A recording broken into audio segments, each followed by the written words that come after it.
Live streaming is on. Hello, everybody. Good morning, good afternoon, good evening, good something. I don't know if you're watching this live or not. Depends. Up to you. You can watch it live or in zombie mode. As I always say, zombie mode doesn't mean you're dead. Just means that you're not watching it live. Anyway, before we start, my usual polite public service announcement. Wear your fucking mask, you idiot. You okay? Devin, see, Just give me an modeling, example. just modeling. Give me an example. See, that's it. I wasn't talking about you because you're not a fucking idiot. But anyway, to all of you, as I always say, it's not about you. If you want to die, that's your problem because you're an idiot. Just fucking die. It's not about you. It's about other people. It's about people who can be harmed because of your idiocy. So, if you want to be an idiot, leave this channel now. I don't want you here. Period. More important, take care of people. Wear your mask. That's it. After my usual polite ways. Hello, Devin. How are you? Las manos. See? Eso, lavarse las manos. Wash your hands. How are you, my dear? I'm doing well. How are you? I'm doing very well. How's things in your neck of the woods? Are things getting better? Is still fucking nuts? How are they? It's pretty fucking nuts. In California, we sort of have 5 distinct places where there are outbreaks, and you can avoid some of them, but not others. But mostly, it's just the country feels so nuts. The response feels so nuts. So it's hard to get a sense of anything being normal. Okay. Is there anything in particular that you miss? Imagine, I knock on your door. I am the doctor. I'm not, but knock, knock. Hello, how are you, Devin? Hey, you know what? Get out. You can. Everything is fine. What would you do first? I would just love to take a relaxing walk with my dog again. Right now, it feels like a level in Left 4 Dead or something. Like you're people pass and you're avoiding them and throwing your mask on and pulling things up. And so you always sort of suspected other people could kill you, but now you know. And So I would like relaxing walks and hugging my parents and stuff like that. Do you miss going to the movies at all? We didn't do that a lot. There's so much. It's the age of TV, right? It's the golden age of TV. So, some 3 questions. What is the last movie you went to watch in a theater? Do you remember? Oh, wow. That was like another life, right? I think it must have been one of the big Marvel ones, and so probably Endgame would be my guess. Yeah, because I'm asking us that question because as it just happened to you, nobody remembers. Isn't that weird? It's like we are in another life. We moved on. We finished the chess game, and we're in another one. So every time I ask people, it's like, oh shit, I don't remember. And I didn't remember when somebody asked me back, and it's the same thing. It's like, wait, it was 2 months ago. How can we not remember? It's something like our brain clicked into another territory. It's not available, so stop thinking about it. Yeah, it's crazy. What TV shows are you watching that you're loving? And you can also say which ones you're hating. That's fine. Well, the one I had an issue with, I was really excited about it when Carnival Row started. I'm writing a story that has fairies in it now, so I was like, oh, there's some zeitgeist going on here. But it really angered me. Maybe it was sort of galvanizing because I did long rants about it, but I don't even remember why anymore. But there was something about the way it was constructed that was really troubling me. Right now we're watching Perry Mason and The Alienist at the same time, which is confusing because there's a lot of dead babies, dude. A lot of dead babies. It's really like, wait, is this the one with the? Oh no, wait, there. And we finished Dark recently, which I loved. That was crazy and fun. We're watching a lot. There's so much such good stuff on right now. Yeah. What do you think of the Perry Mason one? In true noir fashion, slow burn, right? So I feel like it started really slowly, and I honestly almost gave up on it 3 or 4 times. But by episode 4 or 5, suddenly it kicked into gear, and I was really glad. The cast is amazing, so I was expecting good things. I just having it to contrast with The Alienist, the case is not quite as interesting. I'm more engaged in the case than the other one. Not that they should be compared; they're not the same thing, but. But now that it's rolling, I don't want to do any spoilers, but there was a big development in character that the minute that happened, you're like, okay, now I know where we're going. Which one? On Alienist or Perry Mason? Perry Mason. Okay. I'm You know, curious. Perry Mason, Yeah. I'm just, I love the old one, so I'm like, Oh, uh, fair enough. I don't know if I want to see. I will probably watch because I love Perry Mason, but this Yeah, I don't know what to expect. But everybody tells me it's amazing, it's a really especially stellar everybody tells me cast. that The the guy, cinematography is, yeah, yeah, it's everybody tells gorgeous. me the guy playing Perry Mason is He's from the Well, he's not from the last place I saw him was the Americans, and that was another amazing show. And yeah, he's super impressive. And of course, Titania Mosley from Orphan Black. I mean, she could do anything. She could read a grocery list, and I'd be engrossed. So yeah. What do you feel that because of the pandemic, and having to be home, like not moving, essentially, are you overwriting? Are you overworking? Even if you don't realize it, by the end of the day, you look at the processor and you're like, shit, I've done more than usual. No, I'm actually having the opposite. I feel like it's hard to concentrate. And I have heard other people say they're getting a lot of work done, and I'm like, you don't have kids at home or something. Because for me, when they first announced we had to stay home, I thought, well, I already work from home. It's fine. That's no issue. But they didn't mention they were going to lock everyone else in here with me. That's a little different. And so, I'm doing 4 to 6 hours of homeschooling a day. I've always got my husband moving around in the back. I find it difficult to concentrate, though the particular story that I'm working on feels more relevant than ever. So that's exciting and is a nice charge to that. Mm-hmm. Why comics? Why comics? Why of all the options in the universe or multiverse, whatever, that as a writer you have? Like do this, do that. Why comics? Why did you decide to get into a field that it wasn't, especially when you started, and even now, wasn't I was gonna say, yeah, for me, kind of happy accident. I did not grow up reading comics, and to be honest, to this day, that's still not what I gravitate toward for my reading material. But I wanted, I fell in love with these characters, and that's where they lived. That was their medium.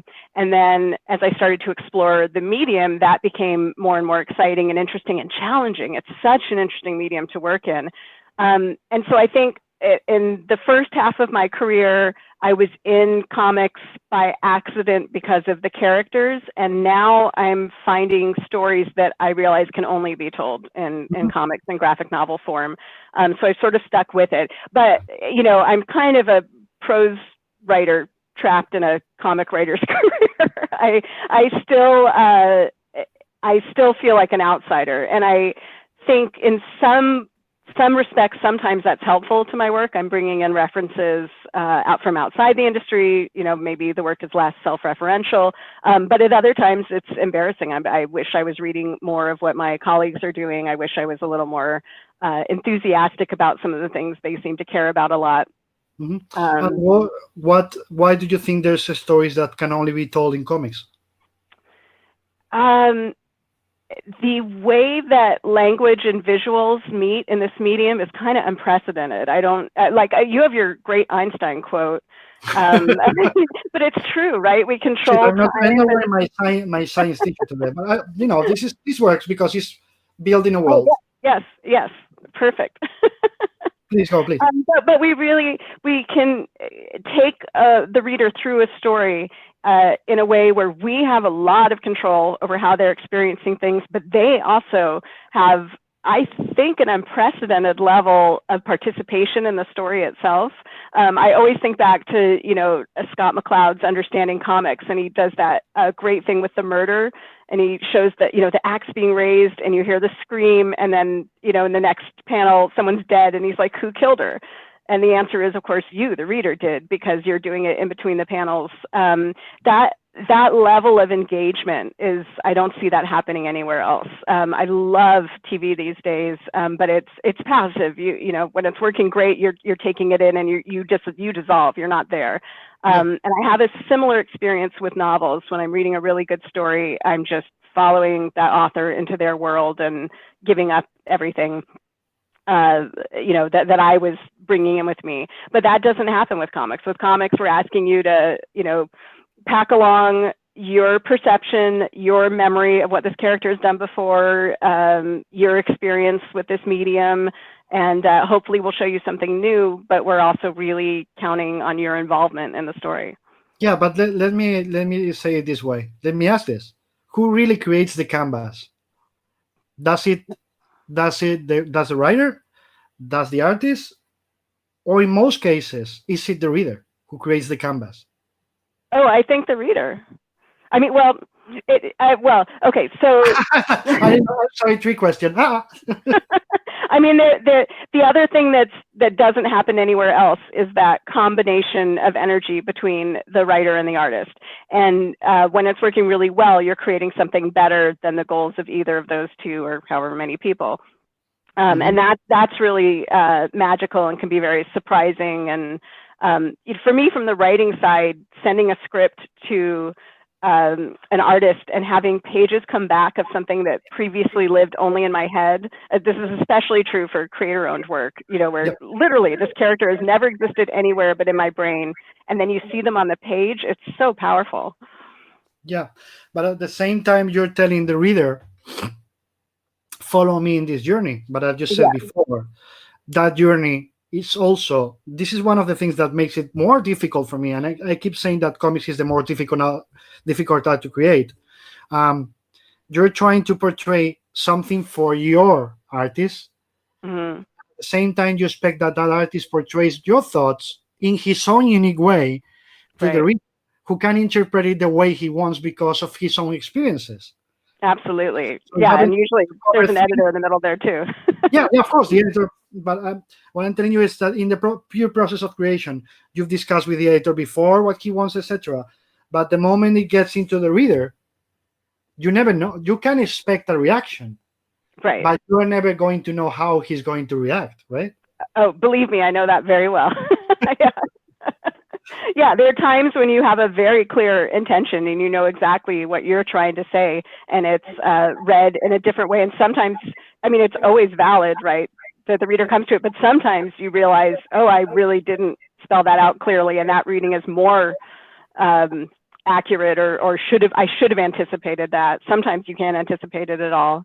You just can't, because you cannot count on somebody. Well, I was gonna say being an asshole, but many times you just can't count in somebody creating his own vision from his own experience. That is not really on the page, because it's not.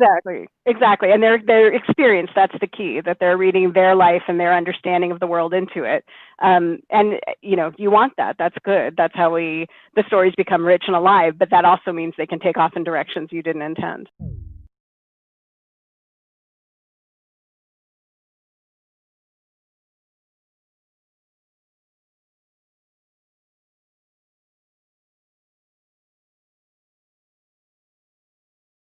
Argue back at you?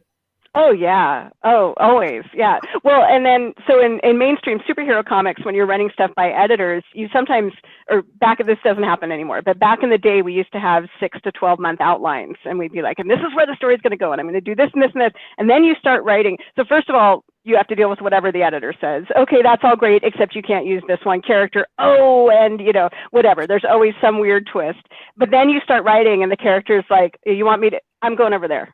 You're like, wait, what? No, seriously, I got to go do that.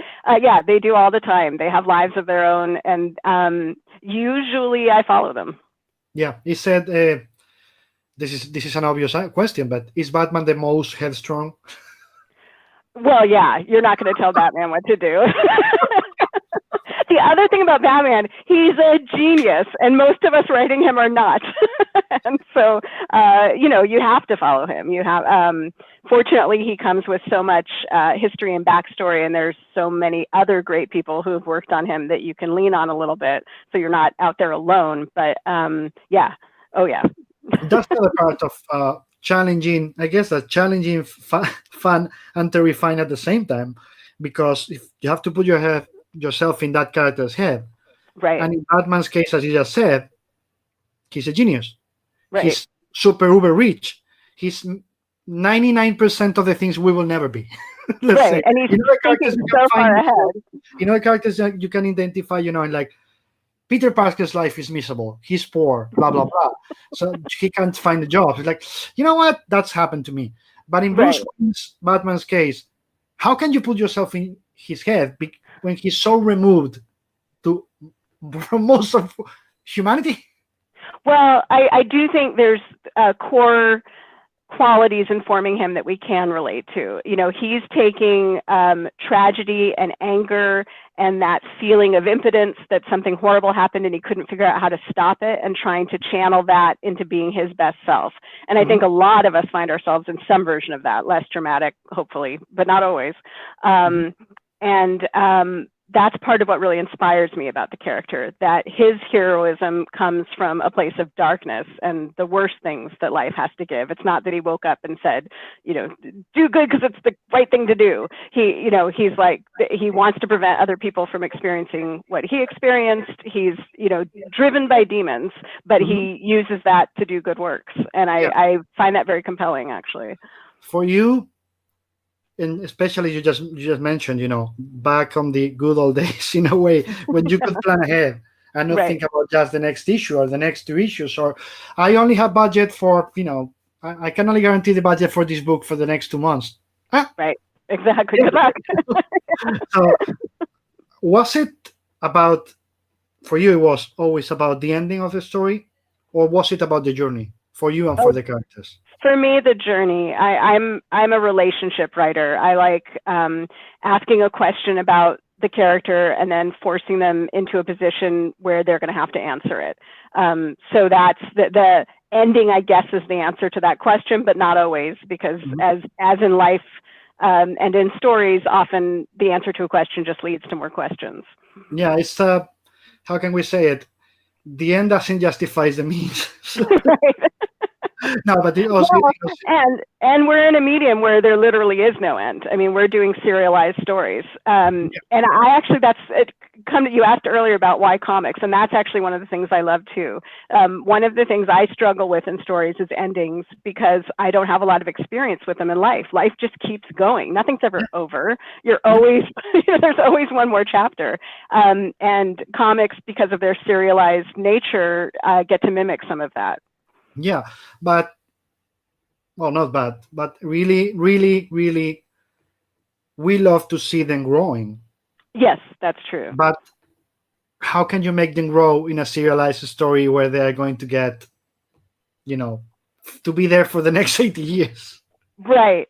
I think you do little internal growths is what I would try to do. Try to have realizations. And sorry, the dog's here alerting on me. Do you want to come say hi? Come here. Yeah. That's Jada. Hello.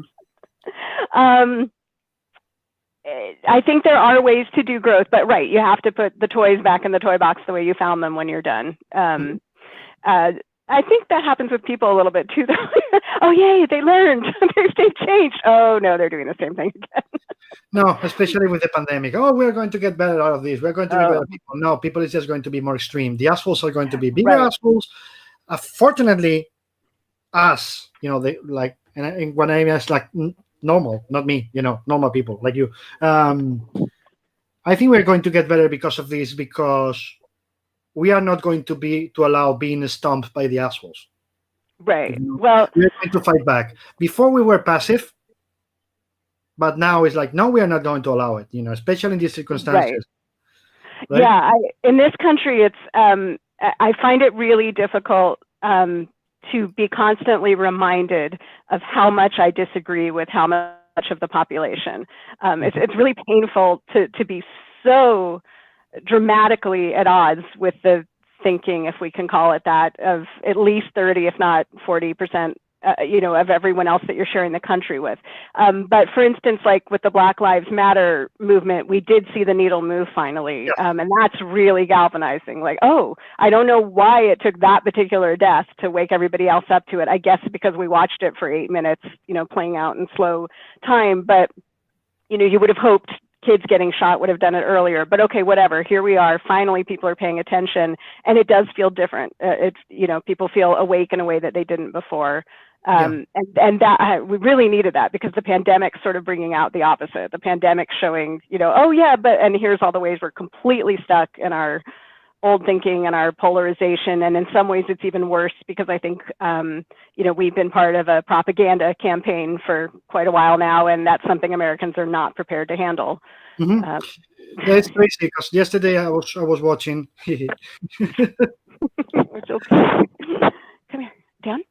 Go ahead. It's amazing because I was watching, the news, Mm-hmm. and all the NBA players, as they are kneeling, but Right. one, Lauren Meyers, I think is the name. Of course, I Oh, wrote it. But and he was asked why, and he was like, "Well, because I admire the military, my family military, in the army." And I was like, what is that? Yeah. "What does It's like what he did with with Colin Kaepernick.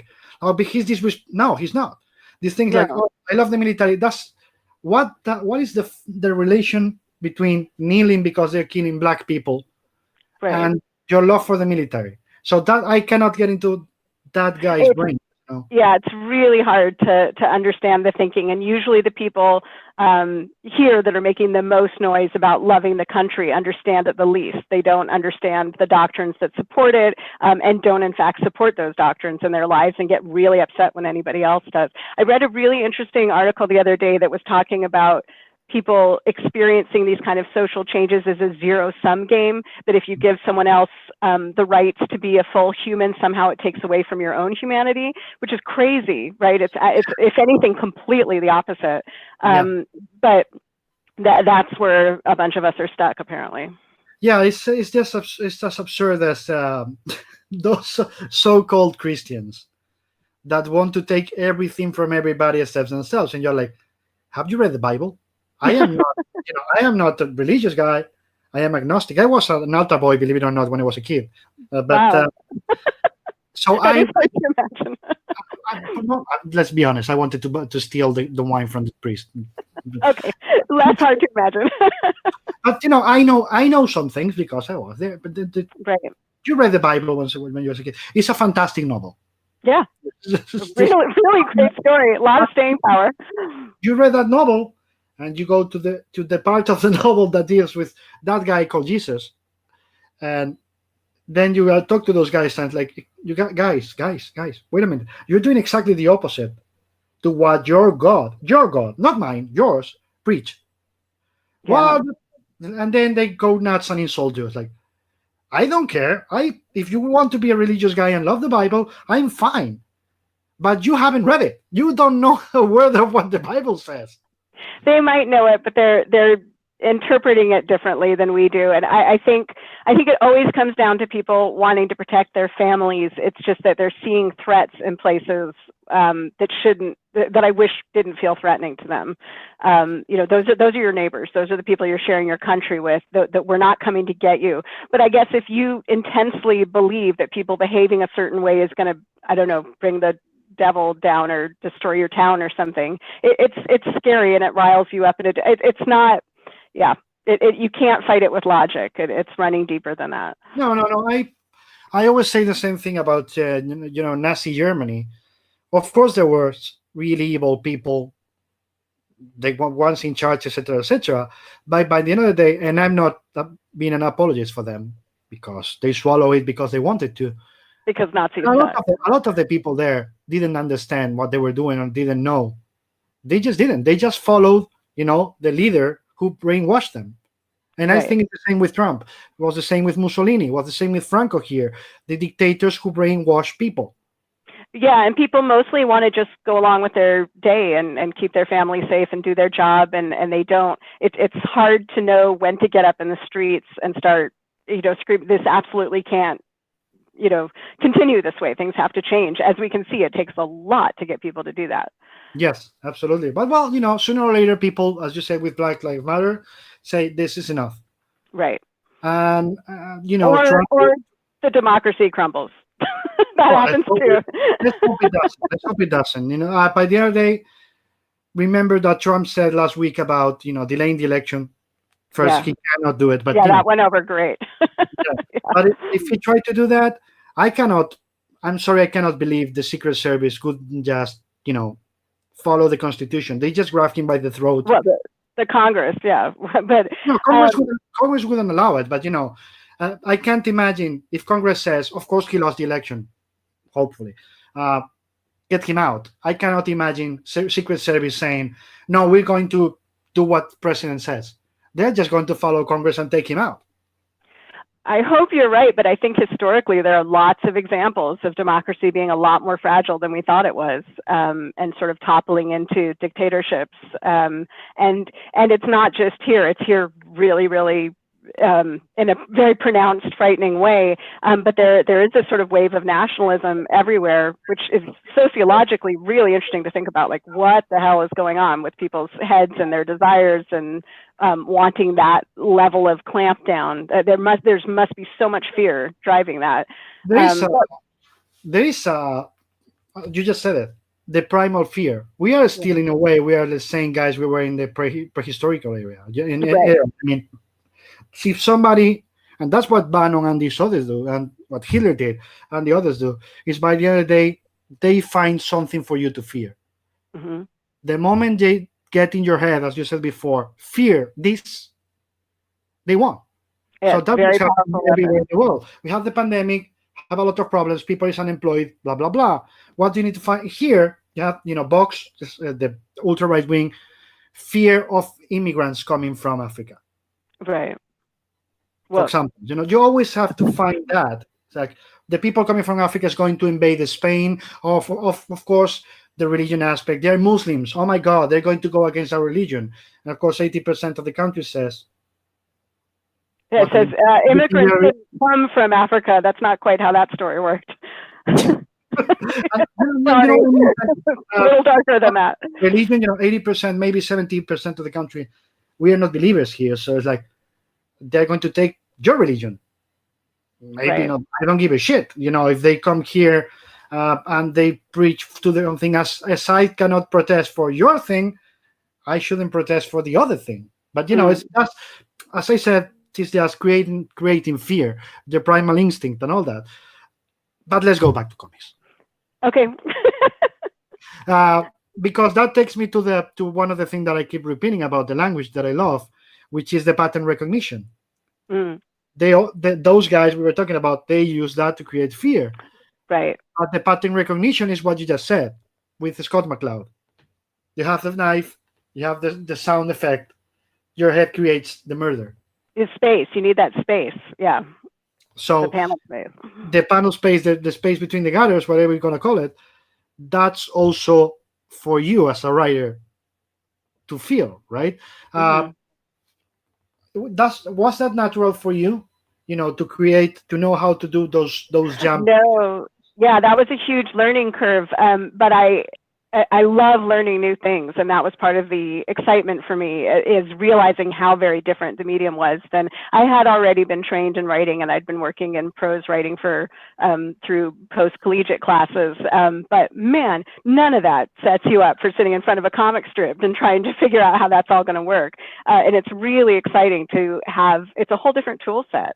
And a grammar, right? You're learning a whole new grammar, and one that's evolving. And that was the other thing I loved about it, is we're not even close to done figuring out what comics can do and be used for. I mean, aside from the obvious everything, the ways in which that actually works, we're still developing all the time. And it's sort of like jazz or something. It's alive, and people do new riffs all the time, and these crazy collaborations, and you get new things nobody expected.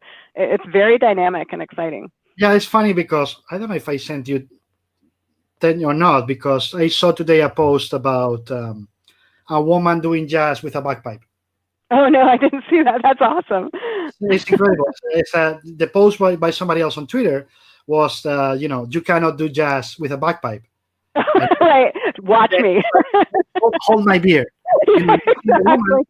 Doing jazz with a fucking bagpipe, and I was like, that's brilliant. Love it. We're talking about limits, and you saw the one with Scott McCloud, I guess. Right, yeah. And this is what I keep talking about regarding comics, is the part that makes me so angry about the lack of respect, or the lack of a general audience we should have, is that there's no language that can just say, I have no limits, and if you tell me I have one, I'm going to break it. Right. Any other, in terms of aspect, size, how the length of a movie, the language of a movie, you can play with it. I'm not going to say I like him or not, but Christopher Nolan can play with the language, or David Lynch, or all those guys, because they're geniuses in a way. If you don't like them, that's my opinion only. Don't be offended because I just called Christopher Nolan a genius.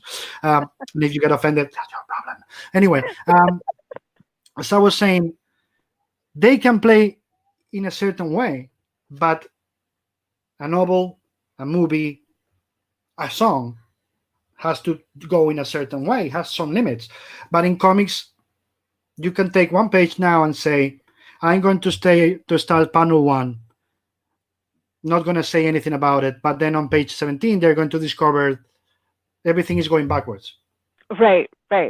Or I just spent a whole day or a whole issue on the same location and time as panel 1, or whatever, Einstein, you said before, I don't want to repeat it because people make jokes about it already. But it's that full control of time and space. And I keep repeating, only comics can do that. And it angers me when people, as creators and as readers, we don't realize, guys, there's no other art who can make that can make that. Right. So, we have our special effects budgets are literally endless. Yeah, there's nothing. If you can imagine it, you can find a way to make it happen on a comic page. And that, do you like to play with that level of control? Do you like to play with time and space? Or I do now. Yeah, I didn't early in my career. Early in my career, I just wanted to figure out how to tell stories. And I don't. I was so excited to do Gotham Knights, and I was so honored to be writing Batman. But looking back on it, I don't know that I made the best use of the medium in that. That was one of my first books ever, and I was still learning. There's another thing Scott talked about in his interview, that there's different schools of approaching things. And I sort of shifted from just really pure storytelling into, we are in a very specific particular medium, and how can we use this medium to tell this story?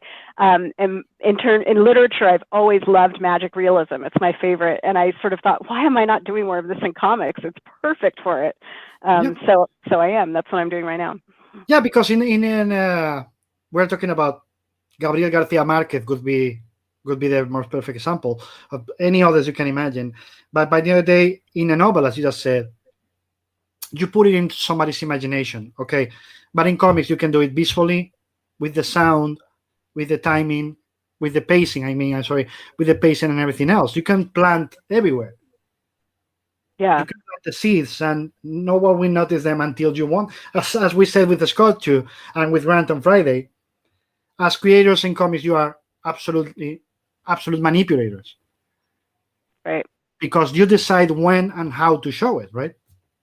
And I think we interpret reading and art differently. I was trying to think earlier, why do I still not read comics? What is it that I resist about that?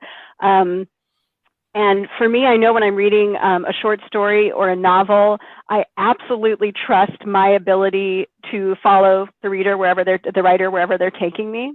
And in art, I'm more self-conscious. I'm worried I'm going to miss something. There's so much going on. I have less formal training in art. I'm just, do I understand the references in this conversation? And then in comics, we're combining the two. It's a lot of work to read words and art at the same time. It takes skill.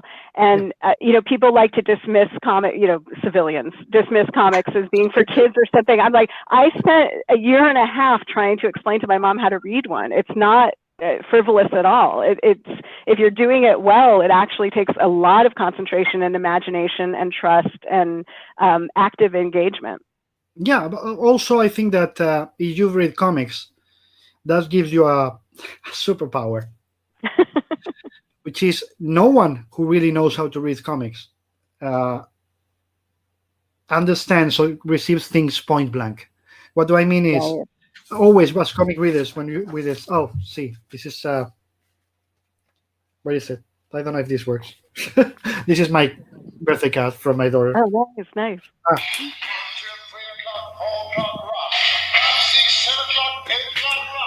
Love you, dear. My daughter. Anyway, sorry. After this stupidity, I don't know where I was. Reading comics well. Sorry. If you get a comic, I'm sorry, guys. This is my daughter, my birthday present, so I'm always happy. When you're a comics reader, you always layer. You tend to read between the lines Right. in everything, in an Yeah, image, in a absolutely. movie, in a book, in everything, because you're trained to look at what is not there. Exactly. And I see a lot of people who doesn't read comics sitting down on the same conversation with people who reads comics. Mm, And the guy who reads comics is going always to look for the second meaning. right. It's what's Right. behind it. What is it hiding? What is it? It's like maybe we shouldn't take this point blank. Maybe there's something behind. So Mm, I think reading comics gives you that perception, if you want to call it like yeah. that, who Yeah. pushes you to always try to, find the real meaning of things. What do you think Right. about that? Yeah. You can, absolutely, because it's what we were saying earlier. You cannot approach it passively. You have to be ready to be engaged, and so you're already firing on cylinders that you might not bring to a. I have a 12-year-old, and we talk a lot about media literacy and not just sort of passively consuming things that Yeah. fly by. And one of my favorite things to work with is commercials, and to sort of sit and think, okay, who are they talking to here, and what are they implying, and what do they want you to do after you see this? What do they want you to notice? Everything in a comic or a movie or a commercial is there on purpose. Somebody put it there for a reason. And once you learn how to see that, exactly as you say, you can't stop looking for that everywhere. Your mind is engaged in a different way. Yeah, and also, one of my brothers, I think I've told you this in person before. One of my brothers is a movie editor, Right, right, and he always tells me people believes the movie is done, when when it's shot, it's finished shooting, okay, right, like right. the movie doesn't start to exist until it gets to my desk, because there's no movie, there's just something. It's the intention, the real meaning of the movie is created on the editing room. That's when we Mm, start putting the pieces together, and then we can make it more about horror. We can make it more mhm. political. We can make it more linear. We can play with time, but it's in the editing room. In comics, that doesn't work that way. In comics, it's gotta be from the first moment you have the idea in your head. Right. You have to plan how you're gonna tell it and what do you want the reader to read, right? Yeah, yeah, or it's not going to work. It'll get away from you. Has anyone ever done a movie where there's a set amount? Well, I guess Rashomon sort of, but there's a set amount of material filmed, and then they have different people edit it differently, and you get different stories. That would actually be really interesting to see what he was talking about play Yeah, out. absolutely. And also, we were talking about some. I don't remember who it was with, but here in one of the conversations, we were talking about maybe it would be fun to get one old comic from the 70s, from the 60s, keep the script and give it to Oh, a different artist yes, yeah, just for his interpretation. And absolutely. and in A most couple. cases, what? I'd do a couple, and from very different backgrounds. Hmm. And imagine that you pick the artist and say, okay, it's gotta be somebody who hasn't read the original. Mm-hmm. Because of course, if you read the original, first out of respect, second out of because you've read it and it's in your head, It's in your head, exactly. So it's like and if he lies, I kick him in the butt. But you know what I mean? It's gotta be somebody who hasn't read the book, and then you tell the same stories and Yeah, see how it plays. That thing, it would be amazing to show people how important the artist's interpretation, even with a full script, it is, yeah. because no two artists are going to do the same, right? No, not at all. It's interesting that you, being who you are, thinking about that from an art point of view. I had a very similar thought from the writer's point of view about, we've been talking a lot about different voices and increasing diversity. And I thought, what would happen if you got really different group, really diverse creators together, and you gave them a very simple prompt? Somebody goes to the store to get milk, and something happens on their way home. That's it. That's all. Yeah, And then you just let them go. 8 pages, go. And I think it would be you would see so much about the different worlds that people live in and the different concerns that people are carrying around. I would love to see that kind of storytelling happen more often.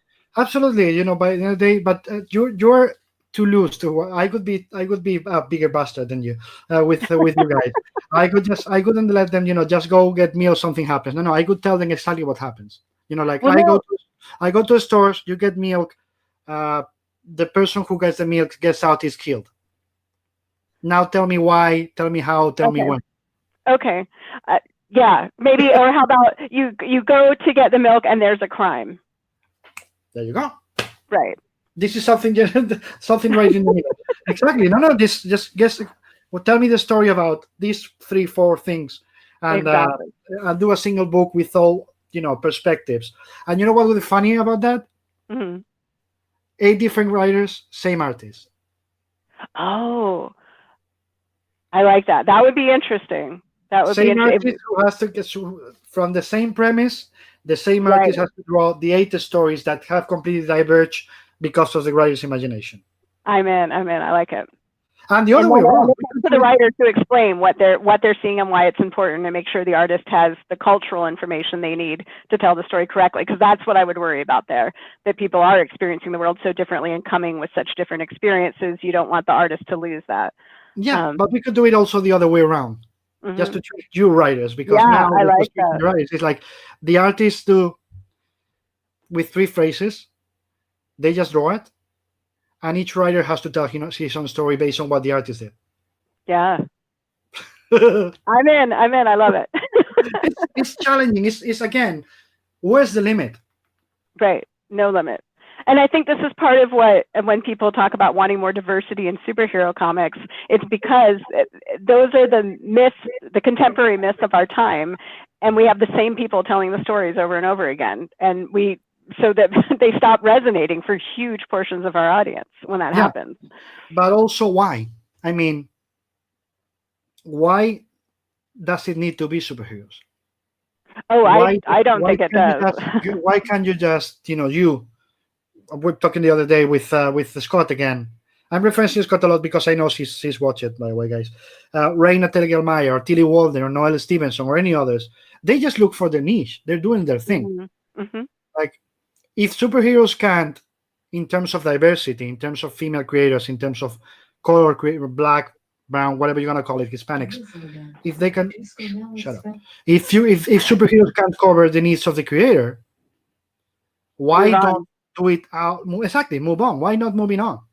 Yeah, I can't answer that because I agree completely. I don't even, part of my not loving comics is not loving superheroes. I think the allegory is a little heavy. Humans are so interesting and complex. I don't know that you need that extra level of, and his rage turns him green and gives him big muscles like that. That's great. It's really cool to have a visual component like that, but it's also, it's a lot. That's not the only way you can talk about anger or loss of control. And the stuff I'm doing right now is not superhero at all. And I'm not sorry.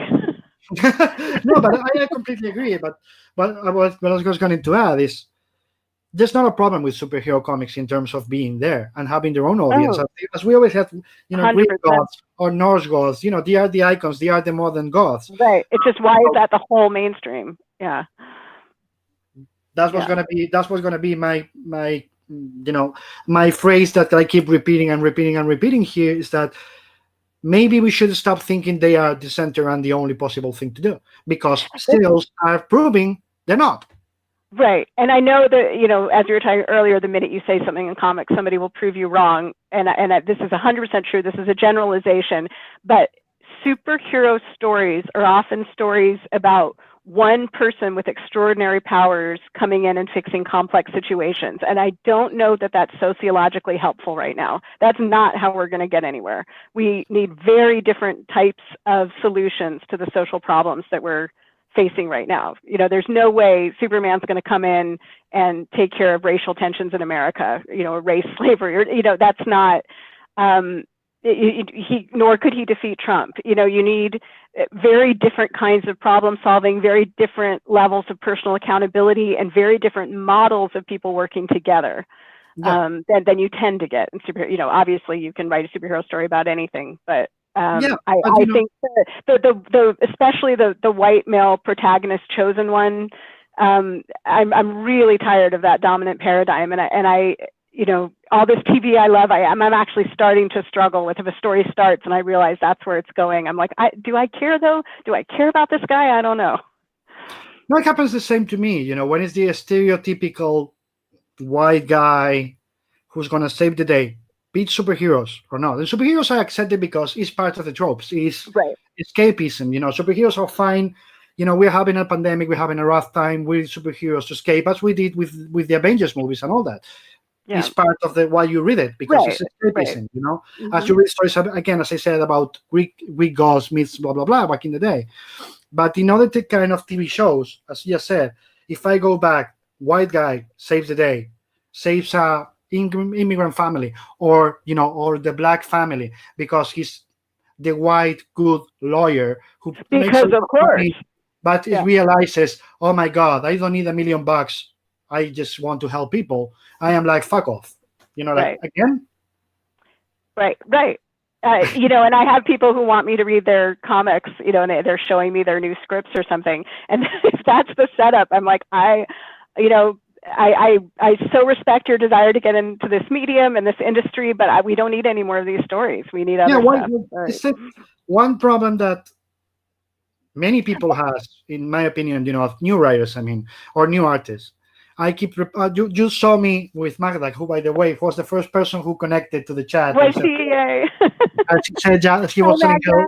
She was saying hello to your dog too. Guys, Iruno's Magda Price, an amazing artist who was also part of the show. Who I will be working with soon. Yes, absolutely. And you were there when I was, just talking to her. And right. What I always repeat, which is, write about what you know, write about what you care for. If you don't care about it, as you just said about superheroes or something else, it's not going to work, because people is going to realize it in 1 second.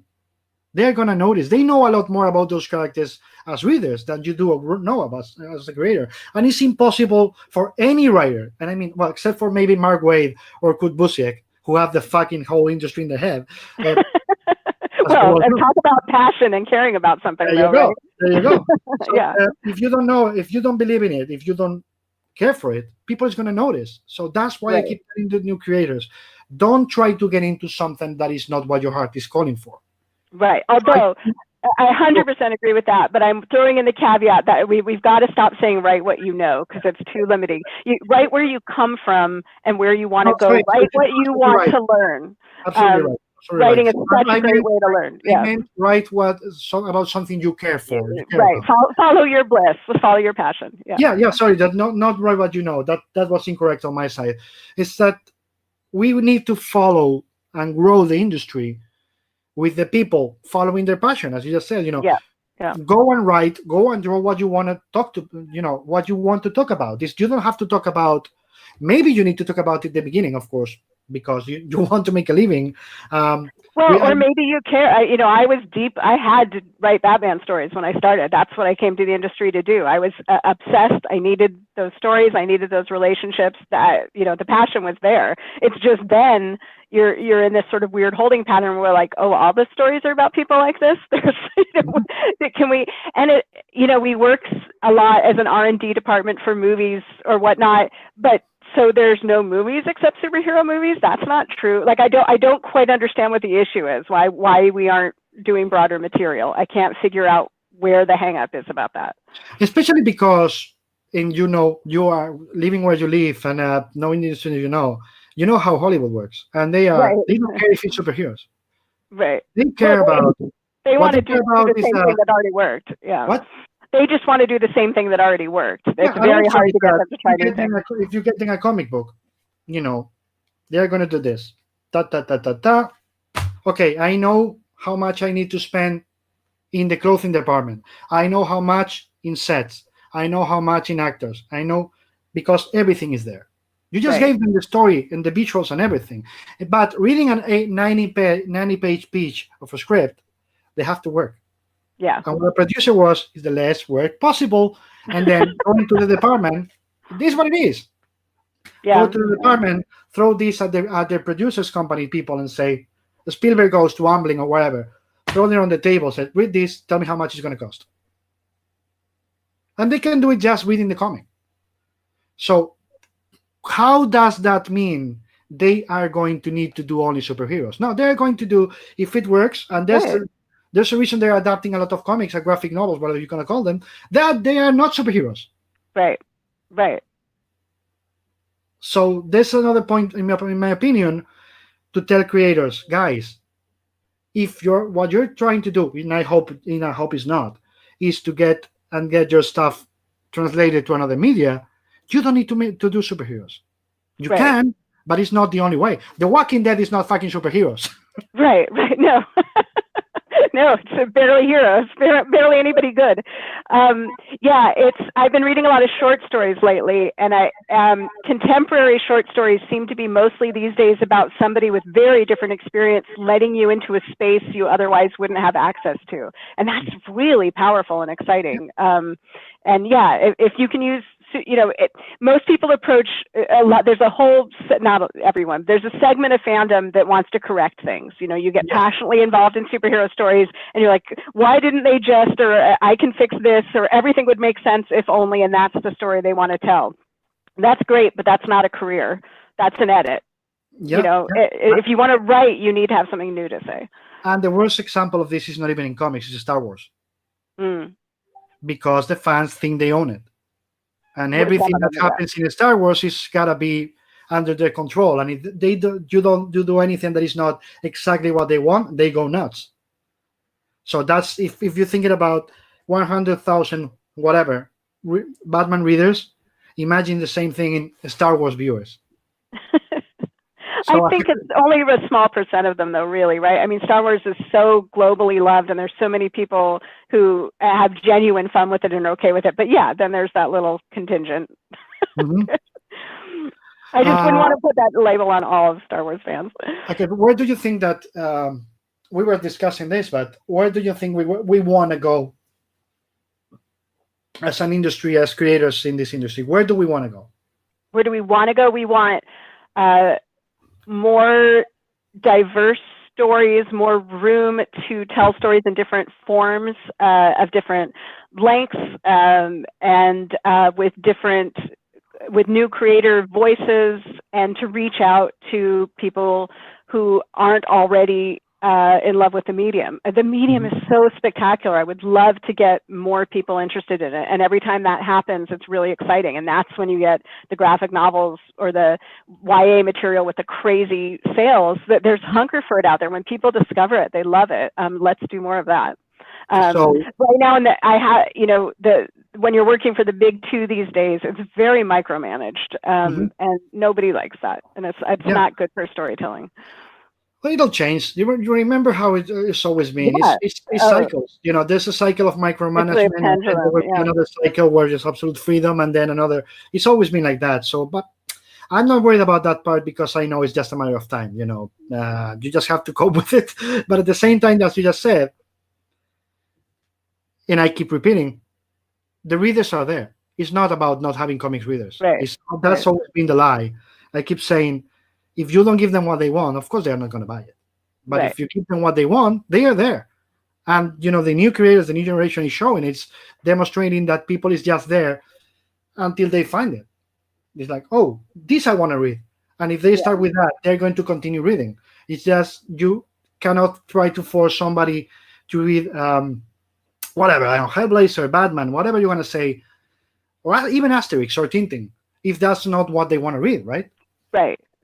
Exactly. Yeah. And there's no there have been periods of history in comics where we've done Westerns and romances, and there's no genre it can't tackle. So really, I'd love to see us freed from genres altogether. Let's start doing, I'd love to see more anthologies so you can get younger voices coming in and trying things without the huge risk of, you can't just give somebody off the street a series maybe, but you can absolutely give them a 12-page story in a big anthology, or looser format. I just want things that let people who aren't in yet in. I want kill the gatekeepers. No, I absolutely. I want romance comics to come back. Mm-hmm. Literally, I am not kidding. I think that romance comics are a huge door for new readers, and I think it's a lot of readers. I don't care, female or male or whatever, that want those stories. They want romance. They want to read romance stories. Relationships are, absolutely key. Yeah, there's a lot of readers, as you know, that enter comics in America reading shoujo manga. Right, I was going to say manga, exactly. Yeah. You read shoujo manga, and people is like dismissive of that. Like, yeah, go to the book scan. Stop watching the diamond list. That's not the reality. Go on book scan and watch what's the sales. Look at the manga. The readers are there. Why don't you Americans or British or whatever, Spaniards or whatever, I don't care. Do that. Do romance comics for those readers. They are there waiting for you. Yeah. They were there in the 50s. They are there now. You just have to give them what they want to read. It'd just be contemporary stories. Yeah, or even or not. You can tell a story based on the 50s or whatever. It doesn't matter, or traveling through time. It's a romance. It doesn't matter where or when, right? So it's about the as you just said, about trying to do different things. You think that's what's going to expand the readership? That, and I was watching, Adam and Joyce when they were talking also about where you get comics, and I think bookstores are such an important part of that. And making them more available. By the time I was growing up, they already weren't on the spinner racks that some people talk about, where they were just sort of ubiquitous and everywhere. And they can be hard to find. I literally didn't encounter them until after college. It's not just that I wasn't reading them. I barely knew they were out there because I wasn't in the specialized store where I would have seen such a product. Yeah, we have a lot of work to do to branch out, but the medium is completely up to it. The question is the industry, and I think the industry is going to need to continue being shook up a little bit. Absolutely, and also, I am loving seeing former comic book editors that are now editors at book companies. Finally, there's people who understands comics working for book companies. Right. Yes. In the past, the problem was, as you know, you had book editors who didn't know shit or care about comics at all, trying to be comic editors, which was like, I'm editing the book while I'm writing it because that guy has no I turned in a graphic novel adaptation that I'm really excited about, but I think I turned it in 2005, and it might come out in 2 years because they just didn't understand the art process. And they're like, yeah, we want 230 pages. And I'm like, are you sure? That's going to take an artist a really long time. No, it'll be fine. Okay. Still waiting. But now you have people who gets it, and they're, as we said before, the most important thing, they are seeing the numbers. Right. So now the book publishers are hiring comic book people to edit those books because they know, and backing them because it's like, oh, Reina Tegelmeier, wait, what? 1 million copies? Do it. Right. So quick, get on this. Yeah, so I think that's why I said before, that generation is the future, and it cannot be stopped. Even if they want to stop it, it cannot be stopped. So the expansion of comics is going to keep growing and growing and growing. And again, guys, I keep repeating, that doesn't mean we're going to lose superheroes. It's not about that. We can have both. The problem is that until now, in 90% of the cases, it was only superheroes and nothing else. And we need to grow the other side. Doesn't matter. You're not going to lose your side. Just don't worry about it. Okay. Let's go with the fans, if you're okay. So Absolutely. I'm ignoring them. Okay. So Carolina Benzer, hi. Iruno, which is Magda, hello. Paula Ventimiglia, hello. Daniel Mainez, hello. Devin, hello. David, hello. Daniel. Angel Perez says, hello, another week with the magic of the panels and another great guest. Yes, he is. Thanks, Devin, and thanks, David, for your work. Devin, you're a pioneer you give new points of view and other forms of tell stories in comics. Thank you. And then Daniel Mainez, question. Really, Daniel? This is your question? Okay, get ready. It's a really deep one. First, Batman cowl, long ears or short ears? I know better than to tell an artist what to do. The artists have very passionate, strong feelings about that, and you let them do their thing. Personally, I think short are probably more practical, but we're not always doing practical. Sometimes we're doing stylistic art. I think Rucka was the one who told me once when he was asked in a panel, and the answer was ears. I don't care. Greg. Imagine his face. And I was literally doesn't matter. Drinking it, but I burst out with laughter. He was like, yeah, I'm serious. It's like, that's the funniest part. That's the funniest part, that you were But here. see, so here's really what that question is about. We need to know what she thinks, because she must have very strong feelings about that, right? So that's really what the question is, isn't it? Okay, Daniel Maine, who's is a guy. It's a man. Sorry, him. You tell us, long or short. Now it goes back to you. Ha ha ha. Anyway, Manuel says, love her run on Nightwing. Grayson on Grayson, haha. Yeah. Thank you. Okay. Look who's here. Jeffrey Jones. Hi. I'm so glad you could join us. Thanks, Devin, for writing an amazing story that kicked my career into high gear. I remind everyone that terrific Black Widow story only took 3 issues to complete. That's a tight script. Thank you. Yeah, and thank you, JG, for, look at her. She's amazing. We're talking about Yelena, who's showing up in the next Black Widow movie, and we co-created her. And that was so much fun to do. And yeah, we had a 3-issue mini, and here she is on the big screen, played by Florence Pugh. And we're excited to see it if we ever get to. And you killed it. That is still. Thank you. As did JG. It's so beautiful. If you haven't read it, it's a gorgeous book. Yes, if you haven't read it, you are idiots. Read it now. By Devin. Read it before the movie, at least. Know who she is. Exactly. You need to read it before to understand who she is. Just so you know, you are not going to understand the movie if you don't read the book. It's just that, Marvel Studios did it so you don't understand it. You gotta read the comic book first. That's what they always do. You need to read the comic first. Okay, Daniel Maine. Again, one of the things I enjoy more in DC Comics is the development of the idea of legacy. Between like in JSA or the classic Batman and Robin example. But as a writer, which could be your favorite hero sidekick relationship, and which one would you like to write? Come on.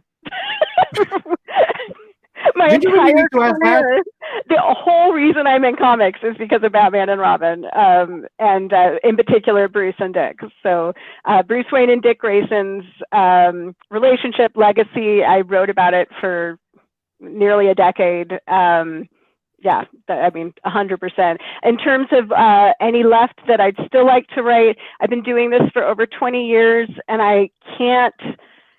I love when an editor calls with a new assignment and I get to meet a new character and do all the research. Actually, that's my favorite part, since I don't read comics. For instance, they're like, you've got 2 months to write a Doctor Strange book. And I was like, okay, that means I have a week to read everything about Doctor Strange ever written. And there it is. 2 months later. Buy it. It's amazing. It's a masterpiece. Buy it. So yeah. I love making new fictional friends that way, but because I don't read comics regularly, there's no characters I'm pining to write at this point. It's fun new party introductions. I go to the party, the editor goes, hey, have you met? And then I'm in a dance with a new character. But right now I'm working on creator-owned material mostly, and there's nobody else I feel the need to write about. I had a very compulsive need to write Batman and Robin / Nightwing. Did you ever read Grant's Batman and Robin with Dick Grayson being Batman and Damian when the sidekick became the heroes? What do you think? That's something I've thought about a lot, and I don't think Dick would be comfortable being Batman, but I think it'd be easier for him to be Batman than to not have Batman around. So and the relationship between him and Tim and him and Damian, those are great relationships. That's what I love. Is I kept thinking, Dick is he's not comfortable being Batman. But the moment he had his own sidekick, right. It's not about being Batman, but about teaching the next generation. About mentoring, exactly. And going back to Nightfall, if Bruce gets somebody else in the position like Azrael, that's not okay either. It's a great complicated relationship. Yeah, it's like, I don't want to be Batman, but no. But him? You didn't even ask. Okay, let's go. Angel Perez, could you tell us where? User. Yes. Could you tell us where the idea for your Vertigo series now in a nice image hardcover edition with a nice really cover with some Phillips that he will tell us about now, where the ideas for the Vertigo series user came from? This is a great story, by the way. And if you do another story that is not superheroes, oh yes, he wants to do another. Yeah. Thank you. Yeah, so that's a question about user, which I did with John Bolton and Sean Phillips in 2000, I think. And that was the first time in comics I ever pulled autobiographical material. That is as close to real life as I've ever written. My joke about it, but it's true, is that the real sections in User where we're in her real life are fiction, but the sections where she's in the online world doing crazy stuff, that's all real. That really happened. I am a gamer and I am a Gen Xer, so I got to experience what was essentially MMORPG before there were graphics attached. It was just writing. We were in BBSs, just typing away, and it was so powerful and magical. And I really wanted to share that experience and also talk about gender issues, and especially the way being online can give you opportunities to explore gender. Or for us, the conversations that the millennials and Gen Z are having around gender are absolutely fascinating and way further reaching. We had smaller conversations, but then suddenly this new medium came where we could experiment with different things. So that I was, a male paladin online, and it was thrilling, and I wanted to write about that experience. And I am working on a non-superhero story with Karen Berger right now. I can't say too much about it, but I know I'm so excited. And another amazing artist that I met because of David. And then the project after that I'm hoping to move on to is with Magda, who we were talking about earlier. And I think of it as kind of the spiritual successor to User. And it's about internalized misogyny and feminism, I guess. I don't want to scare people away, but it's about learning what you don't know. And what I, as a female, coming to a point in your life where who you thought you were isn't lining up with how you're behaving, and how you address that. Yeah, and if you're scared by the word feminism, get over it. There's a door. There's a door. I just meant in terms of a story, like a story about feminism sounds weird, but yes, no, you should not be afraid of the word feminism at all. No, you shouldn't, because feminism doesn't mean women want to take over. They just want equality. Yeah. Equality, which is something they haven't had in like forever. So if you don't like it, that's your problem. As we were saying. Let's continue. Paola Ventimiglia. Did it ever happen to you? Oh, this is a good one. You're going to love it. Has it ever happened to you that you didn't know how to end a story? And if that happened to you, how did you solve it? That is a great question. The first thing that comes to mind is the opposite. When I did have an ending to a story and that I wasn't allowed to do it. It was approved, we had the outline, and then it got completely railroaded by a whole bunch of other stuff. And so then you're scrambling not just to finish the story, but to finish it ending in exactly the opposite ways that you intended. That's exciting. That only happens, I think, in mainstream comics. But let's see, if you get the outline approved, you're going in a month before. Yeah. The editor calls and says, by the way, everything you've been planning and putting on the page as clues for that story, you cannot do it. What? No, you cannot, because that character is going to be using one panel or 2 pages in Justice League. Yeah, it was for what I was trying to save Bloodhaven, and the call I got was actually, we're blowing it up in the next issue. And I was, more than halfway, like 9 out of 12 issues into a story about saving it and redeeming it. So yeah, it's always exciting, keeps you on your toes. If you don't know how to end a story, how do you deal with it? That is a really good question. I don't know what the answer is. You stay with the characters until something that feels like an emotional resolution occurs, and then you figure out how to grow that into your visuals and your plot and your narration, I guess. In a way, I guess, question is, you don't have that ending. I guess you just keep pushing, right? That's in a way like the artist block. Like you keep pushing until emotionally you feel, okay, this one works, right? Yeah. I noticed something about writer's block. I think Jay Ferber and I worked this out back in the day, that usually when you're blocked, something's wrong a couple pages before your block, and you have to back up and change it. It's that you can't go forward because you messed up back there, and there's some darlings you need to kill or something you need to rework. Well, it's funny because that takes us back to science, because right. when you attack the symptom of an illness, you don't attack the source. You attack the symptom, you just stop it. Right. But then 2 minutes later, it's going to come back. But if you attack the source, you are not going to have the problem later, right? So Yeah. I know it's a weird metaphor, but I think it's the same. It's the same thing. You gotta go back and look at the source of the problem instead of trying to fix it when it shows, right? Exactly. Just like medicine, stories are holistic. I love that one. Let me see. Gore Vidal. Gore Vidal. We have Gore Vidal. Were you dead already? Anyway, Gore Vidal.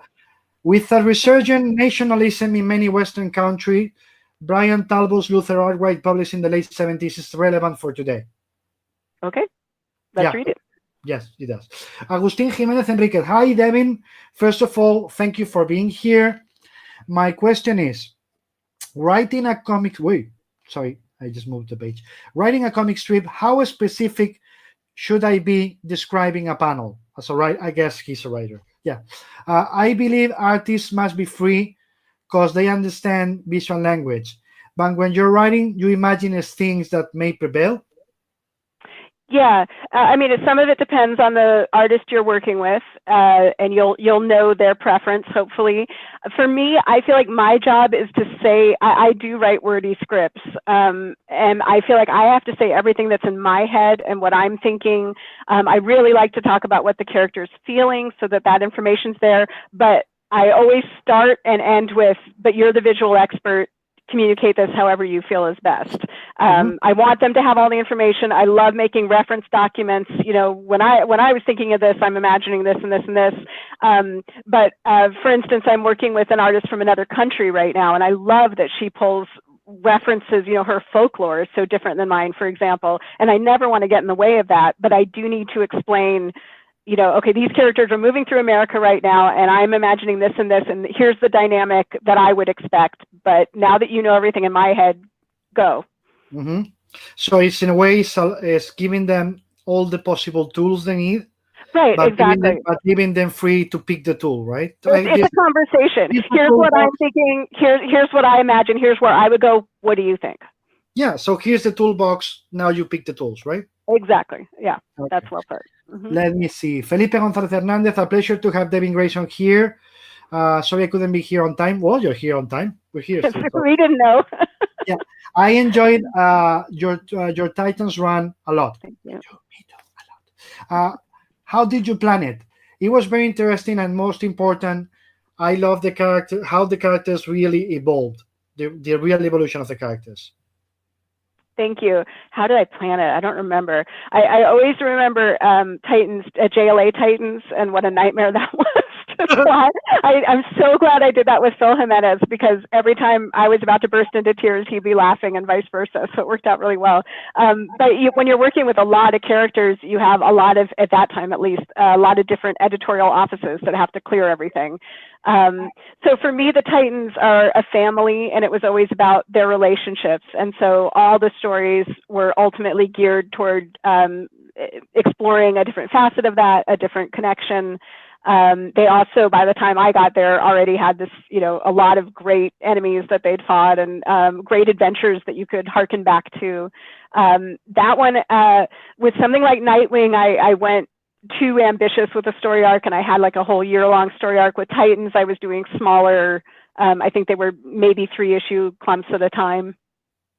So, you know, I want to talk about this relationship. I think they should be here. Maybe we'll use this bad guy. Go. So a trick question for me. Who is Dick Grayson's natural ball?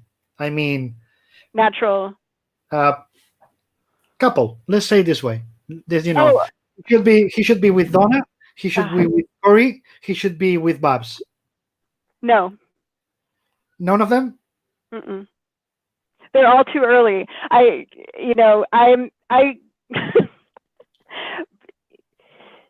It's great to have deep, I think those are all deep, very important relationships in his life, but I don't think in any of those points was he mature enough to settle down and have a serious relationship. I thought he thought he was 100%.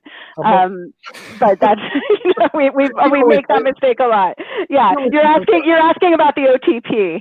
And I feel like for the healthiest solution for him would be someone we haven't met yet, that he hasn't met yet, more importantly, someone that he meets as an adult when he's in a different place. That's what I was going to ask. Establishing, I think the most adult Dick has ever been was this. This is my favorite comic book ever. The original Who's Donna Troy.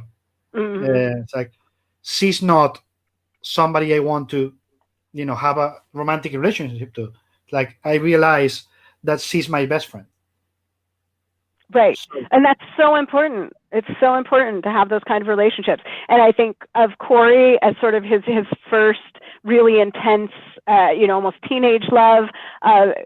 Such an important We can experience. say it. With Corey, he found sex. Well, okay, sure. Yeah, but and that's heady stuff, right? That's he'll remember that always. They'll always have a connection. It's super important, but that doesn't mean you get married and live like their values are very different. Yeah. And with Babs, I was trying to explore. I think they absolutely love each other, and they could make it work, but it would be a lot of work. He has a real need to save people, and she has a real need not to be saved.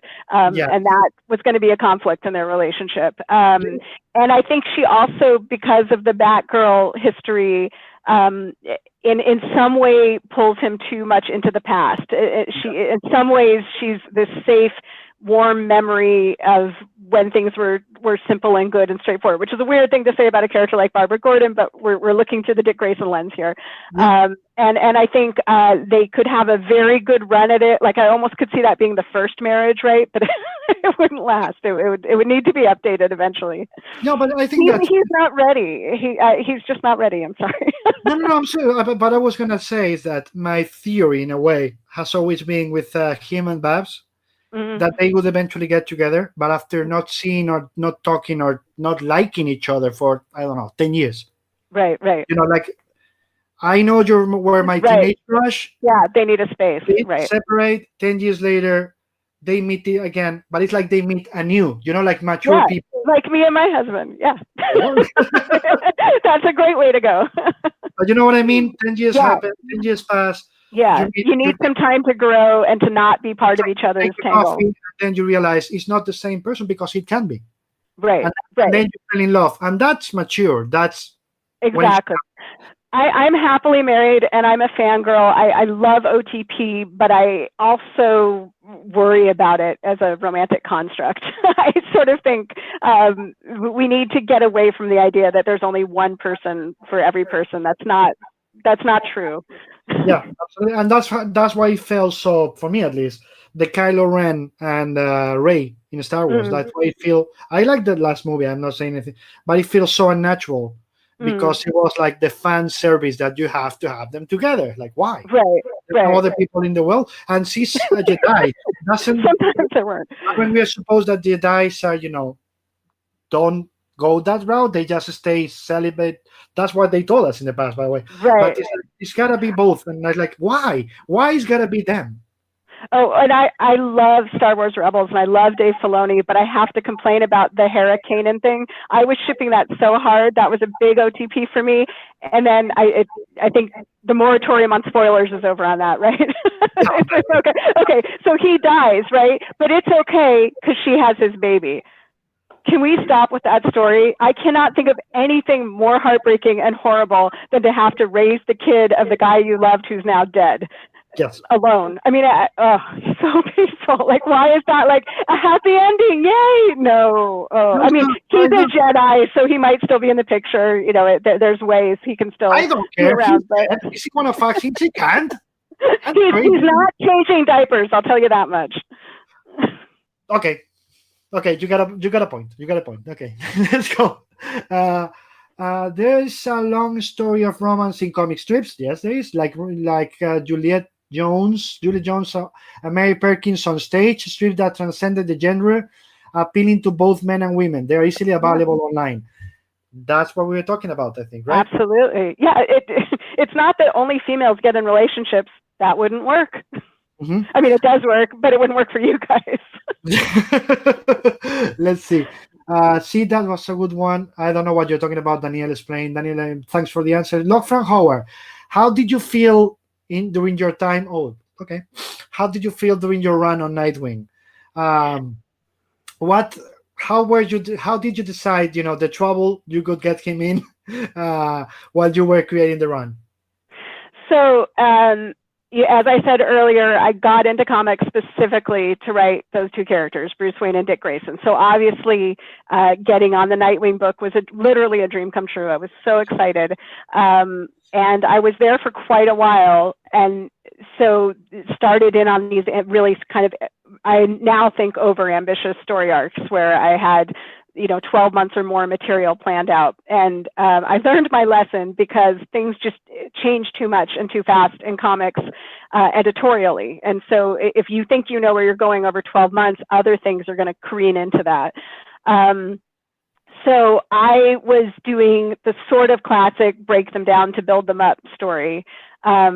But I got interrupted at the very bottom of the break them down part. And I was always really interested in the relationship between Dick Grayson and Slade Wilson. And I was using that to, the other concept I wanted to explore is I sometimes think with the superheroes and the supervillains, they're having these intense fights, but if you just sort of took them out, everything would go on absolutely as normal for the people in that city. And I wanted to see what that would look like in a superhero comic. So my idea was to have Dick arrange exactly that. They're like, okay, you know what? This is a no-fly zone. No superheroes. I'm not going to watch it, but no supervillains. You got to keep everybody else out of it. And it was supposed to work, and we were supposed to get to explore that for a while. But then reality, then entire editorial turnover in the company and crossover events and personal, so many things came down that just completely not just obliterated the ability to do that, but actually threw it in the opposite direction. So it started as a dream and it ended as a nightmare. That's kind of all I can say. It was so hard to finish that way. And I didn't leave it willingly. I was fired and I was given, blow up Bloodhaven. I know you've been writing the story about saving it, so we want you to blow it up and leave. That's your last issue. Okay, thanks. That was not where I wanted that to go. The part that angers me the most is that people blames you for that. People blame you for him. Like, no, it wasn't his idea. He was, just read the other issues and you will see that wasn't That's not where I was going. Yeah. It's there. It's not that cryptic, for you to see that you were going in a complete defined path, and then you see, oh, that's not the path, and she leaves the book.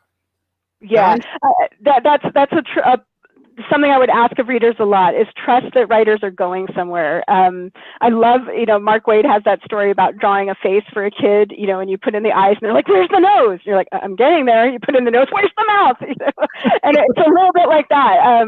I did a limited series, Relative Heroes, and it was all about grief and how long it takes to come to terms with it and exploring it. But so it starts out with denial, the first stage of grief. And so one of the reviews was like, these kids aren't grieving at all. It's just so unrealistic. And I was like, give me a second. There's only 6 issues. Obviously that's what I'm talking about. I'm the one who put it on stage. I'm the one who killed the parents. I'm getting there, but you don't always have that second, and it's not always fair to ask readers for that. Sometimes you need to get them to trust you faster, and where Nightwing's concerned, ultimately I have to take responsibility for that. I didn't get the story where I wanted it, and yes, there was a lot of interference, but maybe I did make some mistakes as well, and I totally own it. Also, what you just said about Relative Heroes, another thing is that sometimes, since there's 22 pages then 20 now, yeah, the readers gotta, I'm sorry, but that's the fact. Even if you try to slow down the story, with the number of balloons or panels, or just the pacing you try, whatever, it's frantic because it's 20 pages. Yeah, it's fast. Yeah, it's fast, and it's again, it's superhero, so it's always full of testosterone in a way. So you gotta go fast. Things are happening. Yeah. So that's something we were talking about with Scott again the other day. It's like, break the limitations of the monthlies. It's fine that you do monthlies for a certain type of story, but maybe that story, as you said, these need to have to be a full volume, because people doesn't read it the same way. They know, okay, I have 100 pages left. It'll Right. come. It'll come. It's not, as you said, it's not the same reading a short story than a novel. Right. Because you know Exactly. your resolution in a short story. The perfect example is not the same to read fuck, I forgot the name. Sorry, the original story that became 2001. Oh, right. Yes, I know what you mean. I can't think of it now either, of course. But The yeah, whatever. You know the story. It's not the same to read that one, but it's like maybe 20 pages than right, to a 200-page book, because you know the resolution right, is going to take much more. So of course you are more relaxed about it. So right. And it's imagine, more satisfying if you get through that much and it works. yeah, imagine if that book, instead of being 20 pages each, 22 pages each, you have the whole miniseries in the same volume. Right. Do you think the Exactly. reaction from the reader could be the same one? No, of course not. Of course, and this wasn't a reader. This was a professional reviewer, Yeah. and I actually wrote him and said, "Did you know it was a limited series?" Because I feel like, and he didn't. He hadn't been told that, and I feel like if he'd known it was only 6 issues, he would have been a little more. He would have known to wait at least till then. But yeah, that's actually, as somebody who mostly reads novels and short stories, I struggle sometimes with the idea of why can't I just give them the whole story right now, and having to feed the story out in parceled bits is risky and anxiety producing, and sometimes doesn't work. Sometimes it's great, and that's where the catch is, and you're on a journey with them, and having that serialized nature makes it that much more exciting. But it's difficult. Mm-hmm. No, that gives you a lot more merit as writers. You know that you're constrained to 20 pages, and you have to tell the story in 20 pages. Yeah. And many people doesn't realize how fucking difficult it is to tell a whole story in 20 pages. Right. And yeah, and you need that 20 pages to be rewarding in and of itself, even if it's part of a longer story. And yeah, that does take, and you're talking with someone else about it needs to be clear to new readers if they're just jumping in, but it needs to be rewarding for people who've been reading for 30 years. There's a lot to do, a lot to balance. In 20 pages, just so you realize, guys, it is really difficult because you cannot lose your old reader. You have to remind the new readers who is on the screen. You know, the famous Green Lantern issue where Green Lantern is not named or shown right in the whole issue. That's editorial. I blame editors for that. That's also true. They shouldn't allow that. But by the end of the day, you have to cover all corners and the same. You have to bring in new readers. You have to keep the old readers. You have to tell a satisfying story, but also it's a continuing story. So you have to put the seeds. And in 20 pages, guys, really, it is difficult. They really deserve a lot of respect for this. For everything else too, but for this, a lot of respect. Francisco Sanchez, hi Devin. How did you have the idea to do that mini series with JG? Well, so with the superhero stuff, in my career at least, I'm usually asked. And so I was, that was Marvel Knights, right? Oh, nice, yeah. So that was Jimmy Palmiotti and Joe Quesada, almost certainly in a bar, asked me if I'd like to write Black Widow. And of course I wanted to, and I was excited. And I've been talking about not coming from a background of reading comics, so I was learning about Natasha that week. And one of the things I noticed was that her background was very clearly Soviet, but we'd moved forward in real time to where at her age she probably should have been Russian, which is different, and I wanted to explore that. So that's where Yelena comes from. I wanted to let Natasha represent Soviet Russians and have Yelena come in as the new Russians. That was the idea. The story was about her confronting aging, and Nat as a spy who's had these amazing lives, but has had to be very careful about connections and identity. Like when you're a spy, all of that has to be a little bit, you have to be willing to let go of everything really fast. But chronology is still there with you. And I wanted to explore what that meant to her. And one of the best ways to do that was to bring a younger woman in. How much did you want Yelena to be Natasha's distorted image in a mirror? Oh, I mean, completely. It was, older, younger, experienced, inexperienced, world-weary, ambitious, Soviet Russian. Mm-hmm. Mm-hmm. Okay, so let's see. Let's see. As he said, Francisco wanted to add that the Black Widow miniseries is a work of genius. Oh, thank you, and thank you, JG. I hope he's still with us. Don't you think it was JG and you getting Jimmy and Joe drunk in a bar? because that probably the other way around. JG probably is, JG knows a lot. Okay, now let's go. Let's see. I do miss those days. Angel Perez says, did you have total freedom creating Yelena, the Yelena character in Black Widow? How did you like how do you like the most of your collaboration with other writers like Brian K. Vaughan? Total freedom in superhero mainstream comics, never.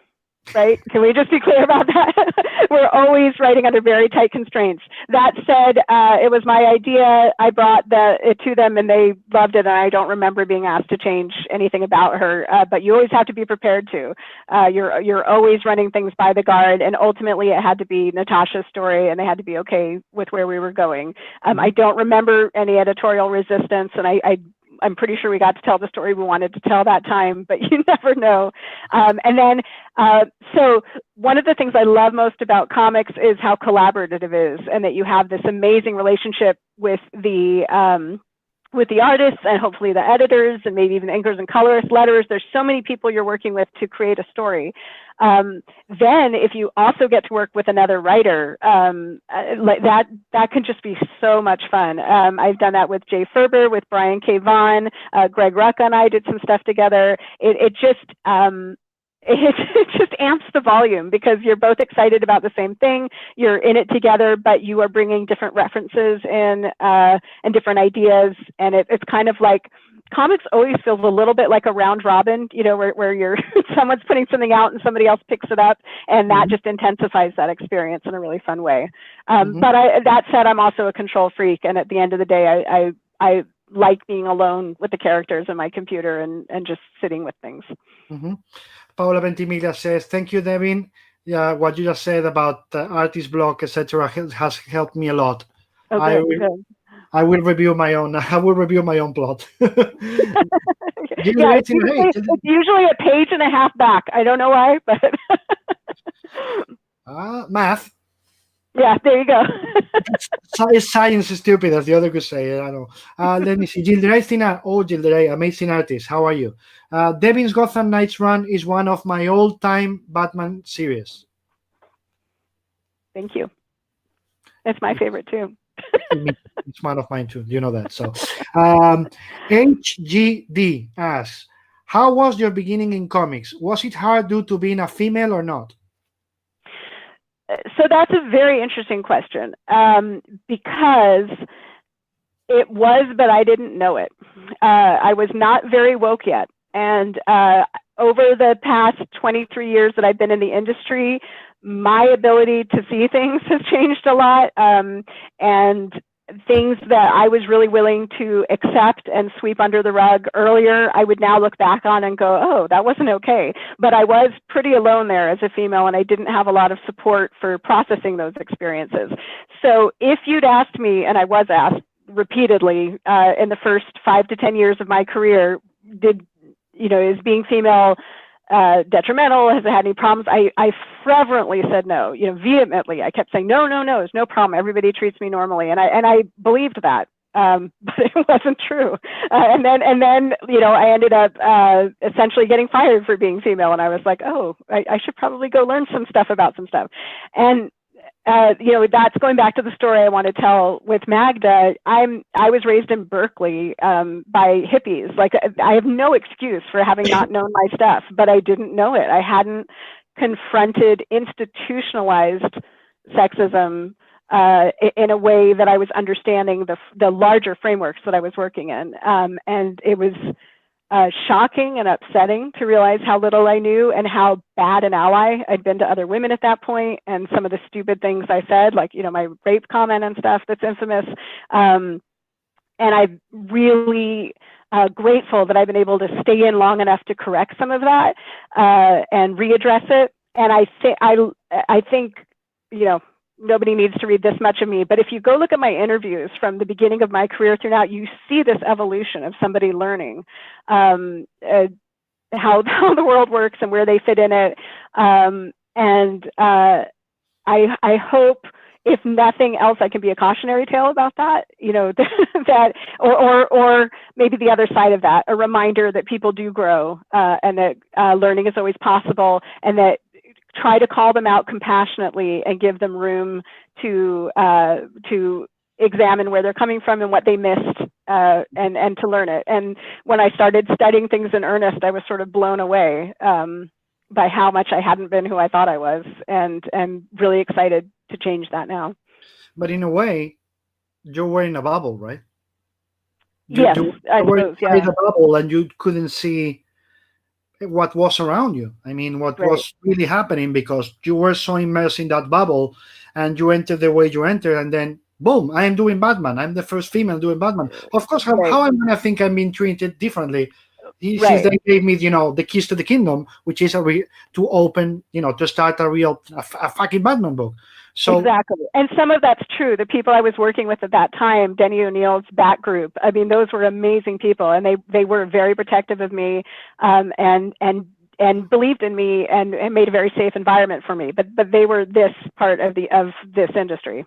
And so as I got out of, they actually ended up leaving, and there was big editorial turnover. And as I found myself alone there, that's when you see the wolves coming. But as I said, being the bubble, you couldn't see it coming, of course. And you were young, and I'm not just justifying anything. It's just we're young and we make mistakes. Yeah. To me, it's interesting that I could have missed those particular things, being how I was raised. It's just, if somebody from frickin' Berkeley with a liberal arts degree and a psychologist mom and a sociologist dad could be that clueless, it's like, is there any hope for anybody?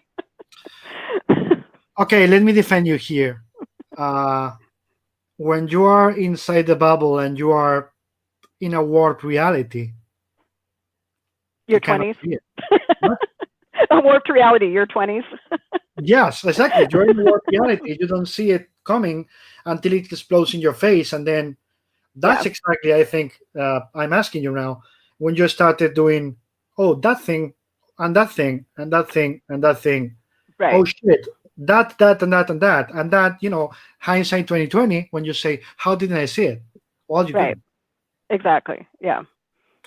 So, why, and after all that, why did you decide to stay in comics and not say, to hell with it, never again, I'm just going to do something else? You know, I had enough with this bunch of assholes.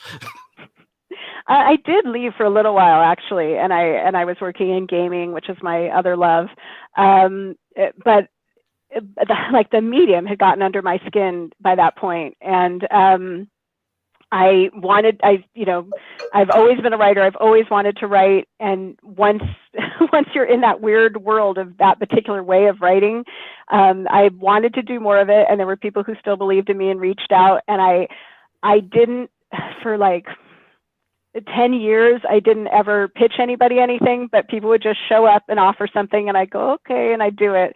And I sort of stayed in it long enough to realize, like, I actually am still swimming in these waters. I should get serious about it again and start piloting my ship again.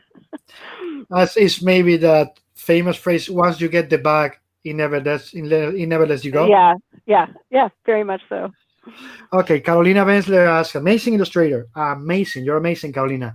Let me repeat, you're amazing. What can you say, advice to young female creators now?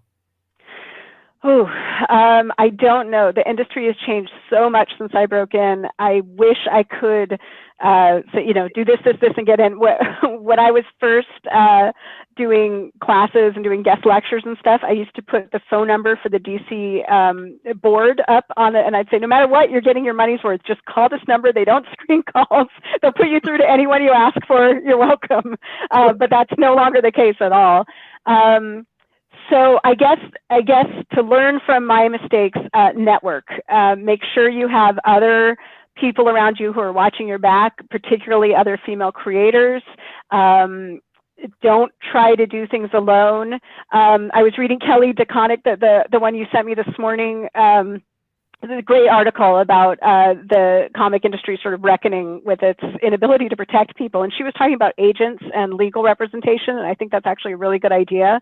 Have somebody in your corner, both officially and not officially. Have friends, connect with people, watch out for each other. That's going to make a big difference. In terms of actually breaking in, I don't know what to tell you. It's such a weird industry. David would give better advice on that than me. Just get yourself published.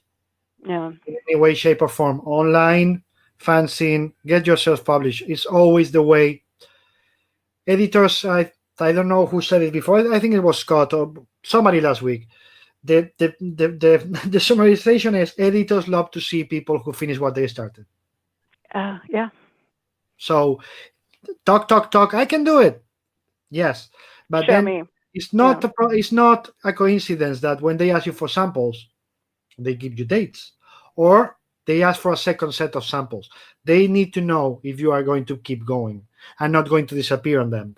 And second thing, if you do a comic and you publish, again, a fanzine, a comic, an online, a self-publishing, don't have any problem with self-publishing. Right now, it's cheap as hell. Yeah. To mount and publish your own stuff. Just go do and show it, because that means you've made the work. That's the best advice I can give you. Keep working, finish what you started and show it in any place. Yeah, I wasn't published, but I had a college degree, which I argue is the same thing. All it does is shows that you start and finish something, something perhaps totally pointless, but you stuck it through. Absolutely. But in this day and age, with all the different ways you have to publish, online, digital, for your phone, self-publish, whatever, it's just by the end of the day, college degree in a fanzine or college degree in a book.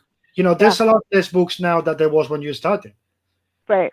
In terms of superheroes, I mean. So if that's what you're going to do, you have to rely on proving you can do it. Right.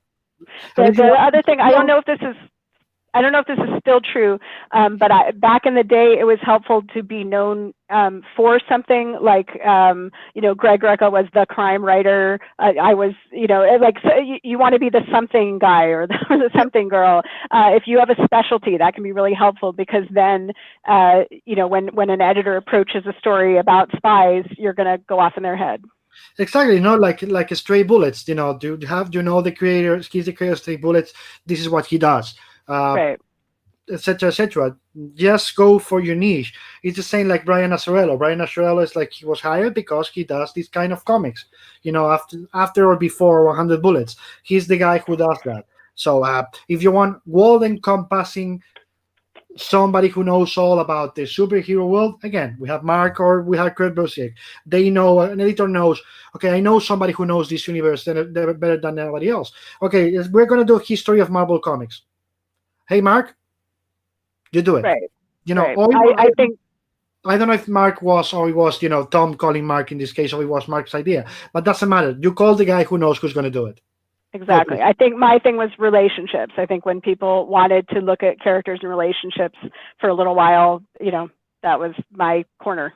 Okay. So it's not a small corner, by the way. That's a big corner. Well, that's where I started. I made it into a big corner. Yeah, exactly, because you made them see that you understand human relations. Right. Which is a lot more important in superhero comics than you may think, because by the end of the day, it's all about emotions and character growth, as Devin said before. Let me see. Hello. It's your walk time. It's okay. We'll get there, baby.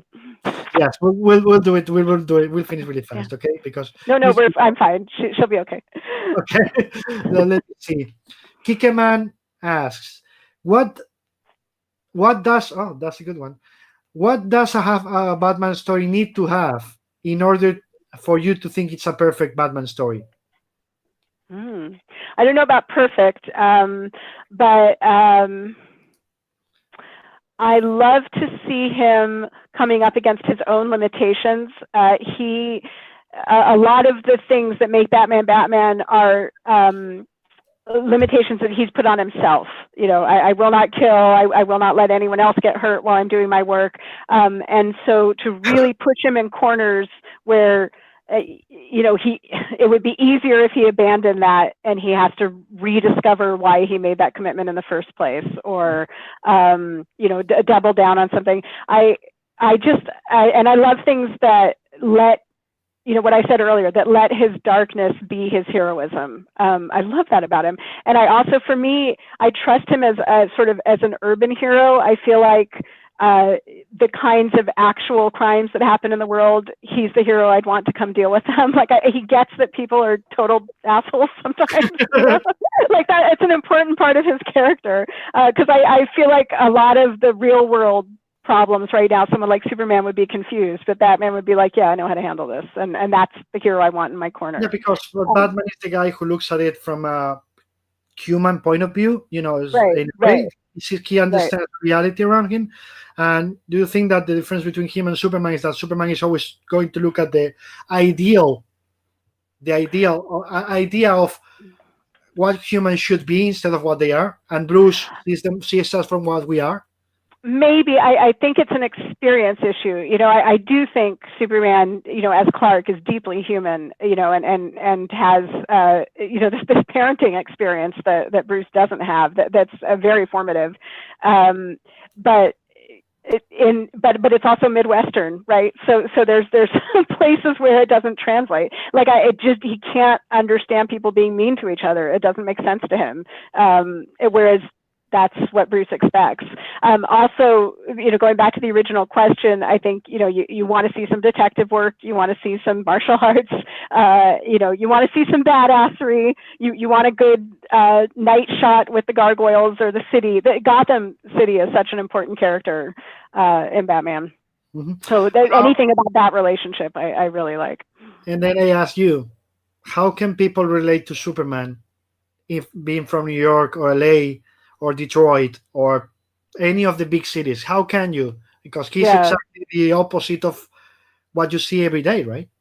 It's a struggle, although I was sort of schooled by this online by a guy who's very urban and was reminding us that, so there's Superman, there's Clark Kent, the Midwestern farmer, but there's also Kal-El, the survivor of the destroyed planet. And that, that kind of loss, that kind of feeling like you're the last of your kind and you're carrying around the hopes and dreams of your people on your back, that actually can carry into quite a few different, analogies, or different kinds of people can find themselves in that story. Mm-hmm. He also asked Kikeman, who's your favorite villain? Joker's a classic answer, but probably personally, I really love Hugo Strange because, as I think I mentioned, my mom's a therapist. So getting to sort of use my experience with my mother to inform a supervillain was a lot of fun. Mm-hmm. Let me see. Magda is telling me she wants to ask questions, but she's not sure if this is going to be improper if she does it. Fine. Magda, speak. Ask questions. What is a story? Let me ask you this. It's a weird question, I know, but what is a story that you think should never be told in a superhero comic? Well, maybe the original Green Lantern fridging story. I mean, I'd hate to lose women in refrigerators. It's such a great word, but like Gail shouldn't have had to have come up with that term. I don't think it's so much any that should never have been. Oh, no, wait, I do have an answer. I was going to say shouldn't ever been told is should stop being told, right? There's some we've told way too many times and we need to do something else. Should never been told. There was a take in Batman where Joe Chill was named and he was coming after the Waynes for a particular reason. Like there was some reason he was tied to Thomas Wayne and stuff. I hate when those things get tied together like that Batman's parents were killed by a random person in an alleyway and there's no way to find him is so important to the story. And I hate but really this guy knew Thomas and he was attached to this and this. And there's, life isn't like that. Life is messy and random and chaotic.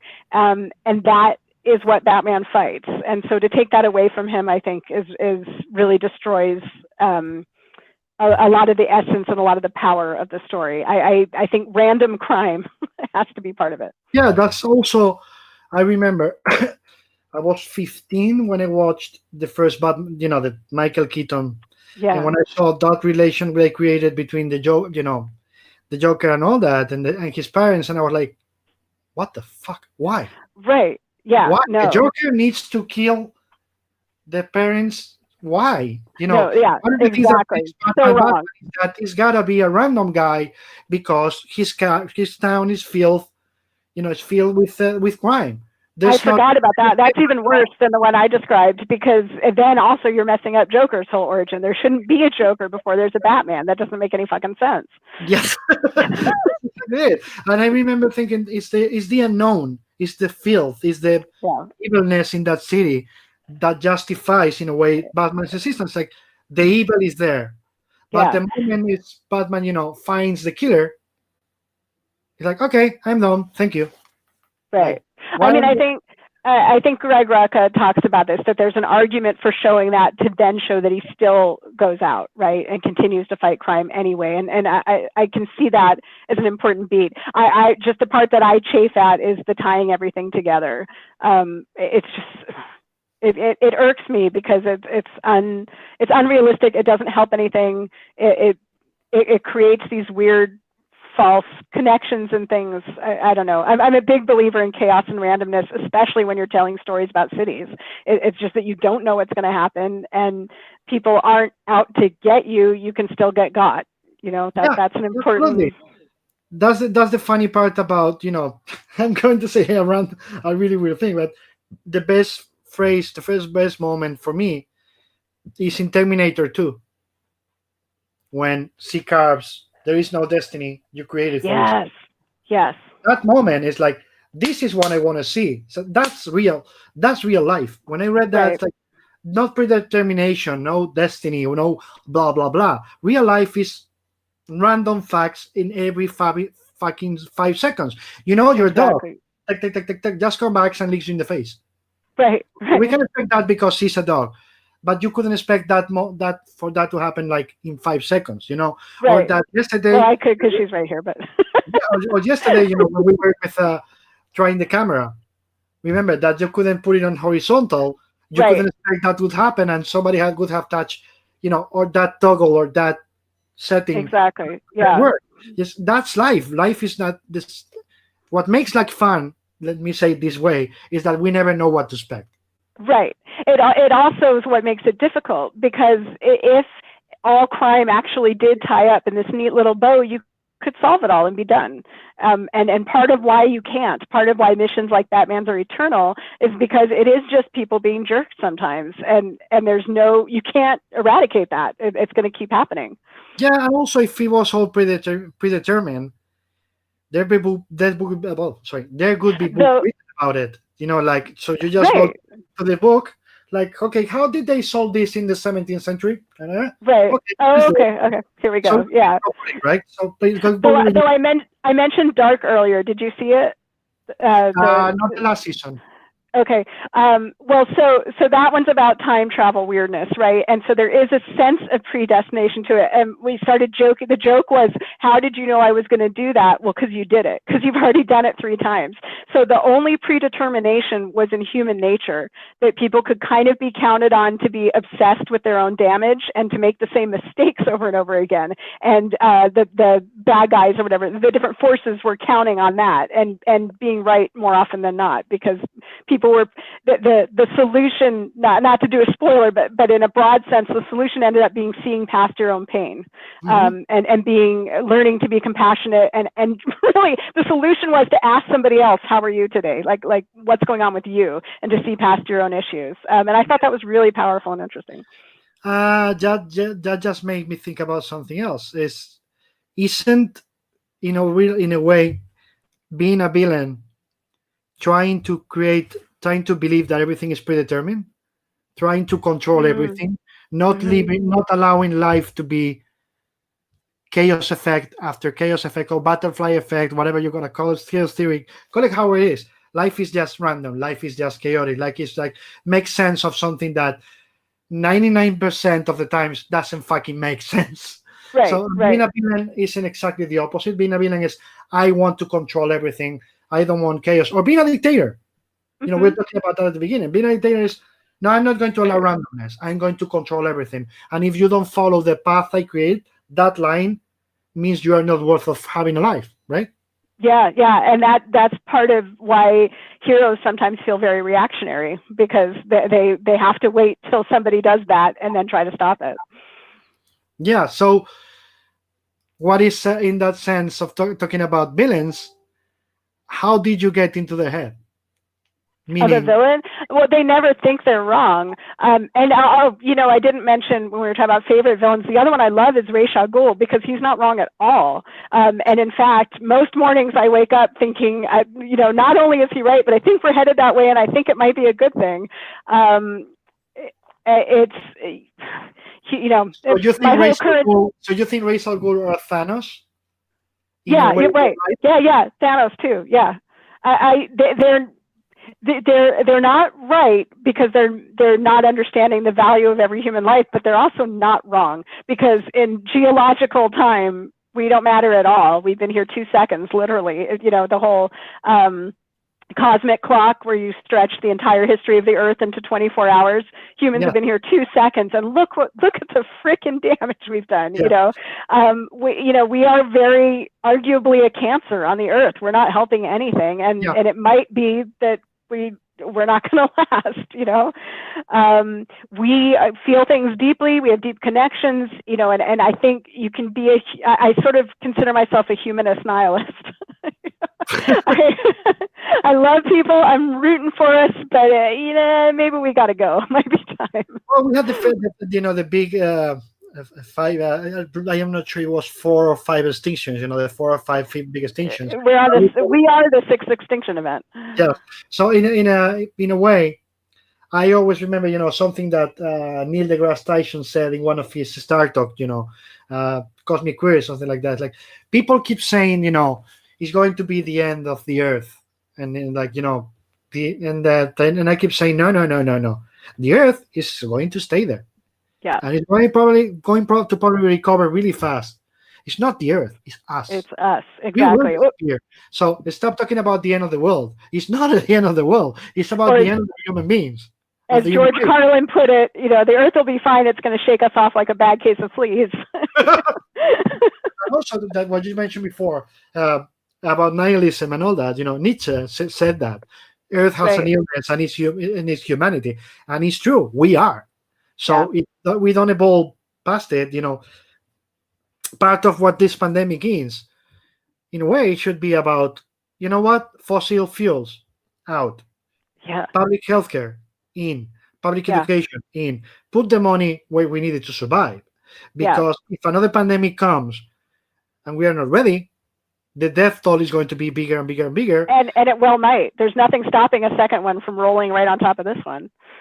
No, there isn't, because we haven't learned from this one. Yeah, we have to, but I don't know that we will, or at least certainly not all of us will. And I believing that, and I feel it very strongly. Sometimes it's hard to get out of bed in the morning. You're just like, oh, there's so much on our heads as humans, and so much we haven't done right, and so much we have to learn. And I think the answer to that question of how you deal with that is stories. That's what we give each other to, here's why you keep going, here's why it's worth it to try, here's why we're sticking together and pushing through, and here's where maybe we can figure out how to do better. So that's your next story? It is actually, yes. Sort of, although my next story is not actually very optimistic in the ending. It kind of fell a little more on the nihilist side of the not always, not well, so another part is that Magda, write it in Spanish. She's nervous and says she doesn't know how to write her question in English. So I can't see them. He's reading them. Escríbelo, write in Spanish and I translate. Don't worry about that, Magda, please. I'm here for a reason. So that's another thing we need to realize, right, in terms of comics, which is not all stories have happy endings. Right. Oh gosh, no. Yeah. And there's actually, I think there's a lot of tragedy in superhero comics, and I think that's part of what attracts people, honestly. People come to them in pain. That pain, they see it reflected and validated, and in some cases turned into heroism, and I think that's part of the power. Yeah. So, but when we talk about heroes, and I think a lot of stories about heroes can be told, outside of superheroes, inside, of course, both. Uh, what is a hero for you? What does it mean to be a hero? That's a great question. I've studied the hero's journey and all that, and in story terms, a hero is someone who's integrated all of the archetypes into action that moves the story. But that's, I guess you could call that a protagonist too. A hero is someone who looks at a hopeless or dangerous situation and doesn't let that stop them, puts themselves in harm's way anyway, pushes past their own ghosts or demons, their own doubt about, for me, the right of humans to even be here, whatever. But a hero is someone who keeps going in the face of doubt or opposition, and hopefully to try to make things better for other people. It can't be selfish. So being a hero means uncovering your potential to be selfish? Not to be selfish. Uncovering, being a hero means being active and actively employed in helping other people. Mm-hmm. And how do you think we can help each other to get out of this shit we are into now? We all have different skills. I'm going to tell stories. You're going to train artists. I don't know. And it's that, sitting in the middle of America right now, or on the West Coast of America, it feels bleak sometimes. It feels like there's people who just are not going to learn and don't want to learn. And I don't know what to. It's painful to share a country with them.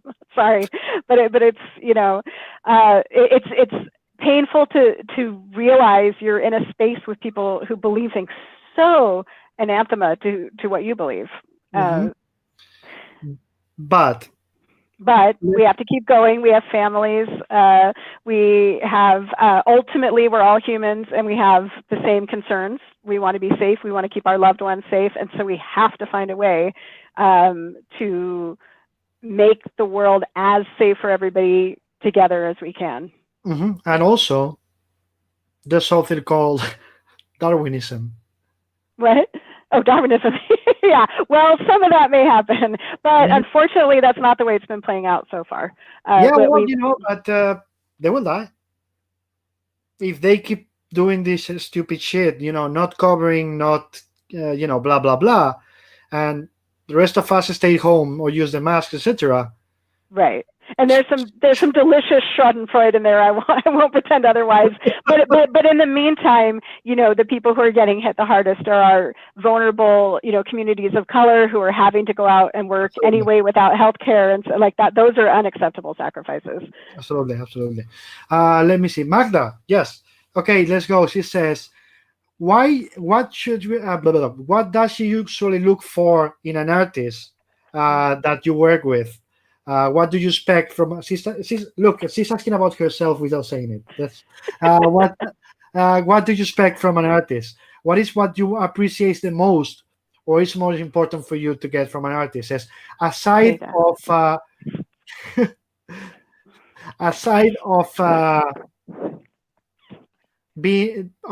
asking to draw to get the damn butterflies drawn, she says. I know that's an in joke and a very good one. Okay.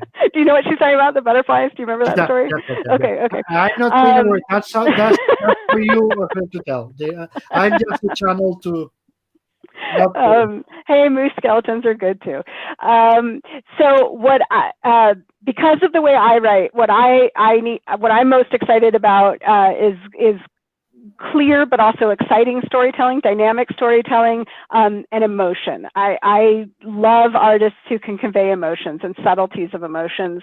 I want the characters to be experiencing things, and I want the reader to experience that with them. I can't draw stick figures to save my life. I'm like the world's worst visual artist.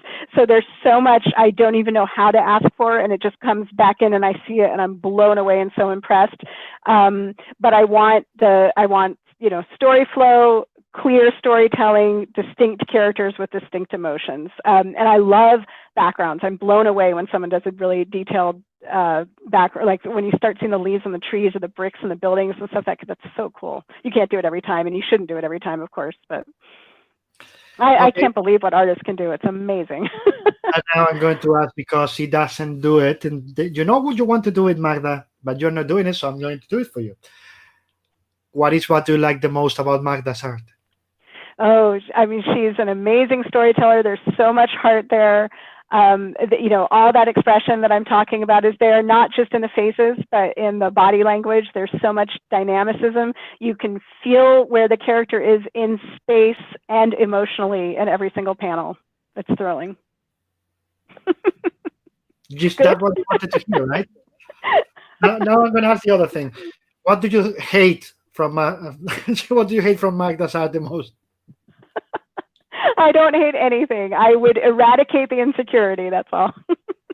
Yeah, that you need that a lot. Anyway, my dear, we've been at this for 2 hours and 10 minutes already. All right. The dog clearly wants to go outside. Yes, he needs to. So, first of all, please don't cut before, after, because I want to say proper goodbye to you after we cut the live feed. But thank you so much for being here. Love you. Of course. Thank you for having me. And to all of you, thank you very much for being here. See you tomorrow, or whenever you watch this, in Spanish. Tomorrow is in Spanish, I think. Yes, in Spanish, in Español, con Antonio Altarriba y Paco Hernández. Thank you so much. We're leaving in 3, 2, yell, just yell. Bye. Bye. See you in